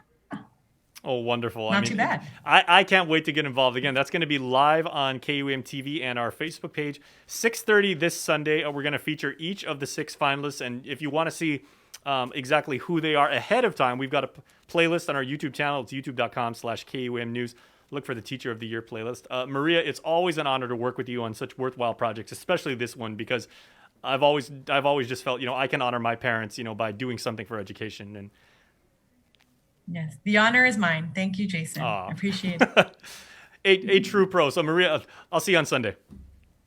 See you. Take care. All right. Bye-bye. That's good stuff. Okay, we have another beautiful woman in the Zoom room. Chris, let me go and bring it up, because also the Miss Queen of the Pacific pageant is coming up, and joining us right now in the Zoom room, we have Her Majesty Trinity Hufana. Half a day. Oops, let me unmute you there real quick. One sec. There we are now. Half a day. How are you? Still kicking. Yeah. So it's been a while. Tell all of our viewers about the Queen of the Pacific pageant. So the Queen of the Pacific pageant was actually the pageant that started Leia's Fabulous Productions. it caters more towards the trans and LGBTQ community, where individuals can compete in several categories to win the title. It's been around for, I'm the 8th queen, so that would be 8 years now. Yeah, it has. I was gonna say, last year, of course, was pretty crazy, and we weren't able to do it. But I remember, doing the profiles and doing interviews with Queen of the Pacific. I mean, it is always such a positive, wonderful event. It's fun for everybody. So, how many contestants are there this year? We started out with 5, but unfortunately only 4 were able to compete on the coronation night, so it was down to the final 4. Okay, you know what? That's just more time for the final 4. We really get to know the pageant contestants. So maybe tell us something, just generally speaking, a little bit about the contestants. Who they are and what they represent and why they really want to enter this pageant. From this round of contestants. Mm-hmm. So from this round of contestants, I competed against 3 other women, 3 other contestants. One of the girls, she actually just moved to Guam last year from Germany as a military dependent, and she was contestant number 1. She represented Germany. Contestant number 2 was actually our youngest girl in our batch. She's still a student, and she was very strong about advocating towards the teen movements.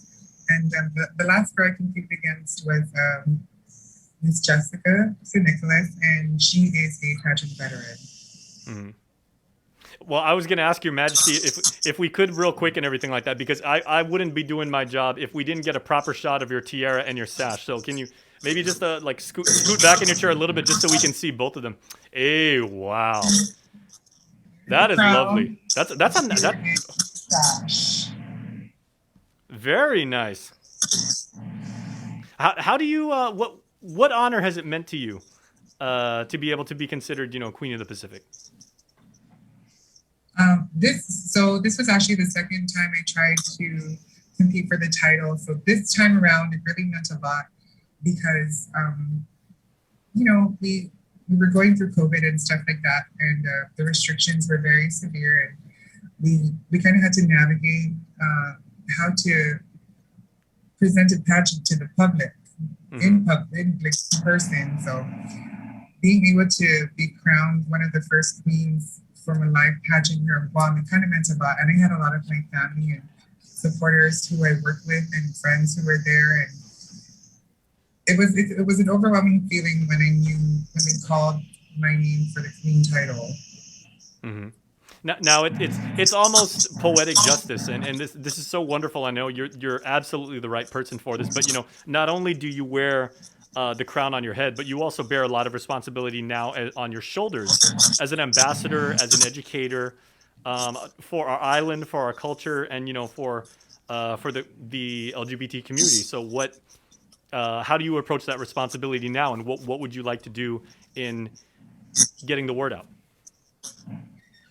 In one word? Yeah. How would I approach that responsibility in one word? Is that your question? Or as many words as you want.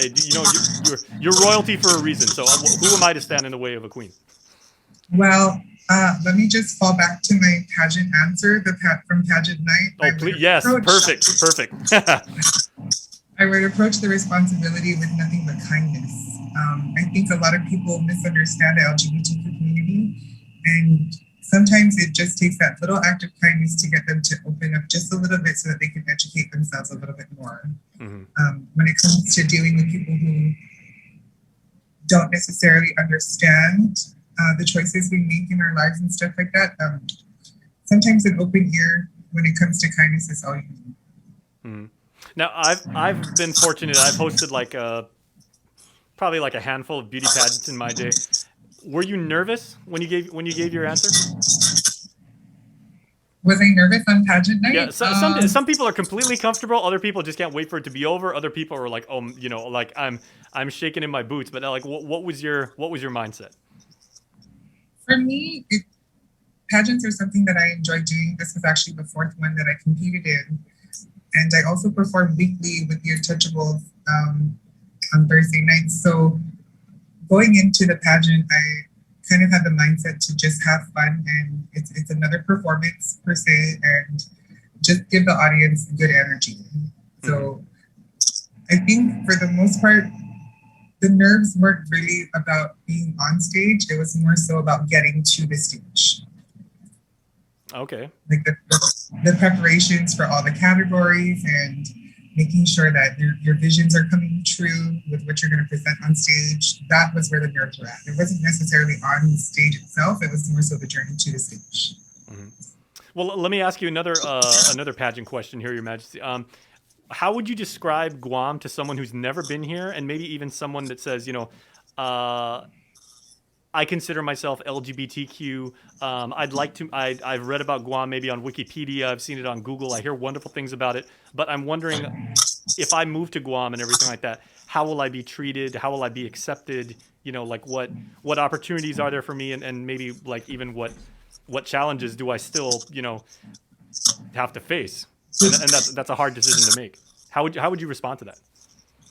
The beautiful thing about our island is, for the most part, our community is very accepting. It doesn't matter what culture you're from. For the most part, our island is very accepting of all walks of life. And for anybody who's in the LGBTQ community who's planning to come to Guam, we do have a strong fan base as far as our show is concerned, as far as the pageants are concerned. They're very accepting. And it really would surprise you, especially coming from, sometimes our Manampu, we would think that they'll be very, judgmental, set in the traditional ways, but a lot of the times they're the ones who are very supportive of the things that we do. So it's basically all about the holiday culture that we cultivate here on Guam. It's all about being family rooted and making sure that everyone feels that holiday spirit. So I wouldn't say it's so much of an issue for LGBT members to come to Guam, because we don't really face a lot of the struggles as far as like hate crimes and violence are concerned, in regards to all the other places around the world who do experience it. So that's the positive aspect to it. But if you're a trans individual, the biggest challenge we face here on our island is that we don't really have specialists who specialize in the corrective surgeries that we would elect, or we do have a doctor who is very knowledgeable on trans hormone therapy, but there's just not enough specialists to cater to the lifestyle. That's a beautiful answer. That was you couldn't have said it any better. That was so good. And that's the one thing that I know I've kind of like personally felt is, I think as much as we appreciate, the spirit of Inaf Malik on Guam, sometimes I think it has a tendency to be misunderstood, or they say, you can only have and take responsibility for Inaf Malik, if you're native Chamorro, or if you've lived on Guam your entire life, or if you're Catholic, or if you're straight. It's like, no, Inaf Malik is for all of us to enjoy and to share, and it's for all of us to take responsibility for and practice every single day of our life. It doesn't matter who you are or how long you've been here, and that is what makes Guam so special. Exactly. Wow, maybe that was my pageant answer. I think you're ready. Well, I know the Chris Barnett's here now, Your Majesty. And hey, the heavy hangs the head that wears the crown, as they say, but it's on a very, very beautiful and capable head right now. And so, we are so... One more time. Okay, everybody watching on Facebook, make sure to screen... One more time, please. That's a glamour shot. Yeah, nice. Settle down, girl. Family show. Yeah. No, but you are classy and you are gracious, and we're very, very happy to have you as an ambassador for who we are and everything like that. You're a valued member of our community, and we're so pleased to have you. Come back anytime. Bring some friends. Queen Trinity, Miss Queen of the Pacific, thank you. It's been a pleasure. Thank you guys so much. Have a wonderful day. Hey, Biba Jigo. Hey, all right. All right, take care. Have a great weekend. Good morning, 9:54. Let's just jump right into the One Micronesia podcast sneak peek. Special treat for our viewers watching along on KUAM TV. We do this every Friday here on the link, where our Victorious Falana, the One Micronesia podcast, has an extra special guest, a rising star in the content creator world, Chuukie's native and Hawaii-based YouTuber @Loyal Manny. It's the sneak peek of One Micronesia podcast right here on the link. Good morning. The One Micronesia update is presented by Taco Bell. Live Mas. Half a day and we are back. It's another week, another episode of the One Micronesia podcast. Now, in this episode, I get to sit down with a Chuukese YouTube content creator who lives in Hawaii. Check it out. It's your boy Lil Manny. If you guys are new to this channel, I'm basically an entertainer, trying to entertain as much as possible. I'm a Chuukese, trying to represent for the Micronesian culture, you hear me? All the Micronesians here on the island of Hawaii or anywhere in this world ain't all bad people, baby. And I'm here to showcase that. I was actually born on Chuuk water and raised up on the big island of Hawaii. Awesome. Hey, let's talk about, man, when was the last time you visited back home in Chuuk? Whew, man, that was when I was 5 years old, man. Now the only way I can visit is pictures and videos. So, I mean, I got a lot of family, you know, that calls me back there. My dad is over there, so yeah, just pretty much video chat. And that's it. Wow. Never went back, but I've always wanted to, man.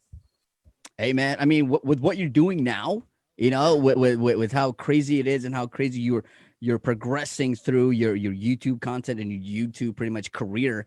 I mean, down the line, bro, you go back home and borders open up, bro. It's gonna be more stuff for you to kind of present to the world and how people should look at your island of Chuuk and how people can view. Because right now it's a different view coming in from the outside. People have already set this perspective of how to view a Chuukese or a Micronesian, you know? So stuff that you're doing when you're at the peak and when borders open up, I'm pretty sure when the opportunity presents itself, I'm pretty sure you'll take it.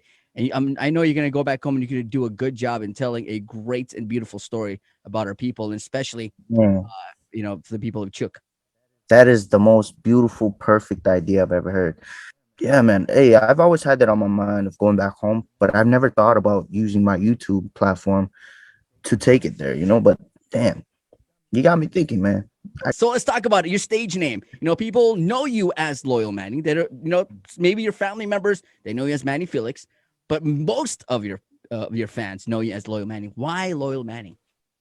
So it's a funny story, man, because I play, PS4 games and stuff. And there was a moment where we had to change our names, right? We could change our tag names, and it took like about a good couple years. And I took the opportunity to think of what name I wanted. And man, that actually, it got me thinking for a long time, for a good 3 days. And it came down to where I was like, man, if I think about myself, what kind of person do I see myself as? And I was thinking of loyalty, man. Like, I'm the loyalist, I'm the realist, you know what I'm saying? Like, in my eyes, you know what I mean? I'm not talking about, I mean, most people would agree too, but you know what I'm saying? Like, just loyalty, man. Loyalty means so damn much, like more than anything, in my opinion, man. So I had to go with Loyal Manny, man. It's my personality, it's who I am, and then I gotta come in with my name, Loyal Manny. How did it all start? I think that's the big question. How did it all start? Man, that's a crazy question. Just the fact, I mean, that's a crazy story because it just took one person just to say I should try it out. Like, it took I think 3 of my friends. I asked them, I was like, yo, on some real stuff, should I be a YouTuber? And all they said was, yes, you should try it, man. That's your personality. I was like, you know what? I'm gonna try it, man. Because I used to be a streamer back in the day, and that's actually what I wanted to be, was a full-time streamer. But things happened, fell off. But yeah, man. So did it start as that you wanted to just pretty much do a lot of these vlog type content, or was it you just wanted to make quick little videos with the family and then put it up? How did it all start, though? Okay, how it all started was man, I don't know. I mean, it started with that answer saying yes, I should. But I used to upload like rap videos, man, of just me rapping. And then because I thought I wanted to be a musician, but as time goes on, things change. And I wanted to do things, I want to do more things, I want to do new things. And I don't like to be a one-dimensional man, so I wanted to do a lot of things. And it came to vlogging, man. I wanted to include my family on my channel, show some memories, all that type of stuff. So everything was just for fun, man. And then boom, that's when I came. That's when one day I just took it serious, bro. Like a good 3-4 months ago, like where I just like, you know what? I want to be this person. Like, this is my dream. I mean, it wasn't my dream ever, but now it is. You know what I mean? You know, they already know. But for those watching right now, you know, watching and they might not know you, but they want to know you right now because they're hearing your story and they're falling in love with you more and more. What kind of content can people find on your channel? Oh yeah. So if you guys came to my channel, man, I'm pretty much a pure entertainer. Like I want to entertain. I want to do new things that most of our community that never done it before. You know, like I like to make history, man. So as time goes on, I'm gonna just keep doing videos. But public interviews, that's gonna be my main thing, man. Cause you know, it takes a lot of courage to do public interviews. And man, I was super nervous for my first interview ever. And I want to keep conquering it, man. I don't want to be nervous at all for the, you know, the coming up one. So a video dropping very soon, man, of a public interview. But yeah, that and food reviews is gonna be like my two main factors of my channel. Guys, that's just a piece of a full-length podcast that you guys can enjoy and watch tonight on KYM TV 8 at 6:30, and then tomorrow on the KYM Facebook page. We are going live at 10 o'clock. Until then, you guys continue to have a great and amazing one, and we'll see you. Peace. The One Micronesia update is presented by Taco Bell. Live Más.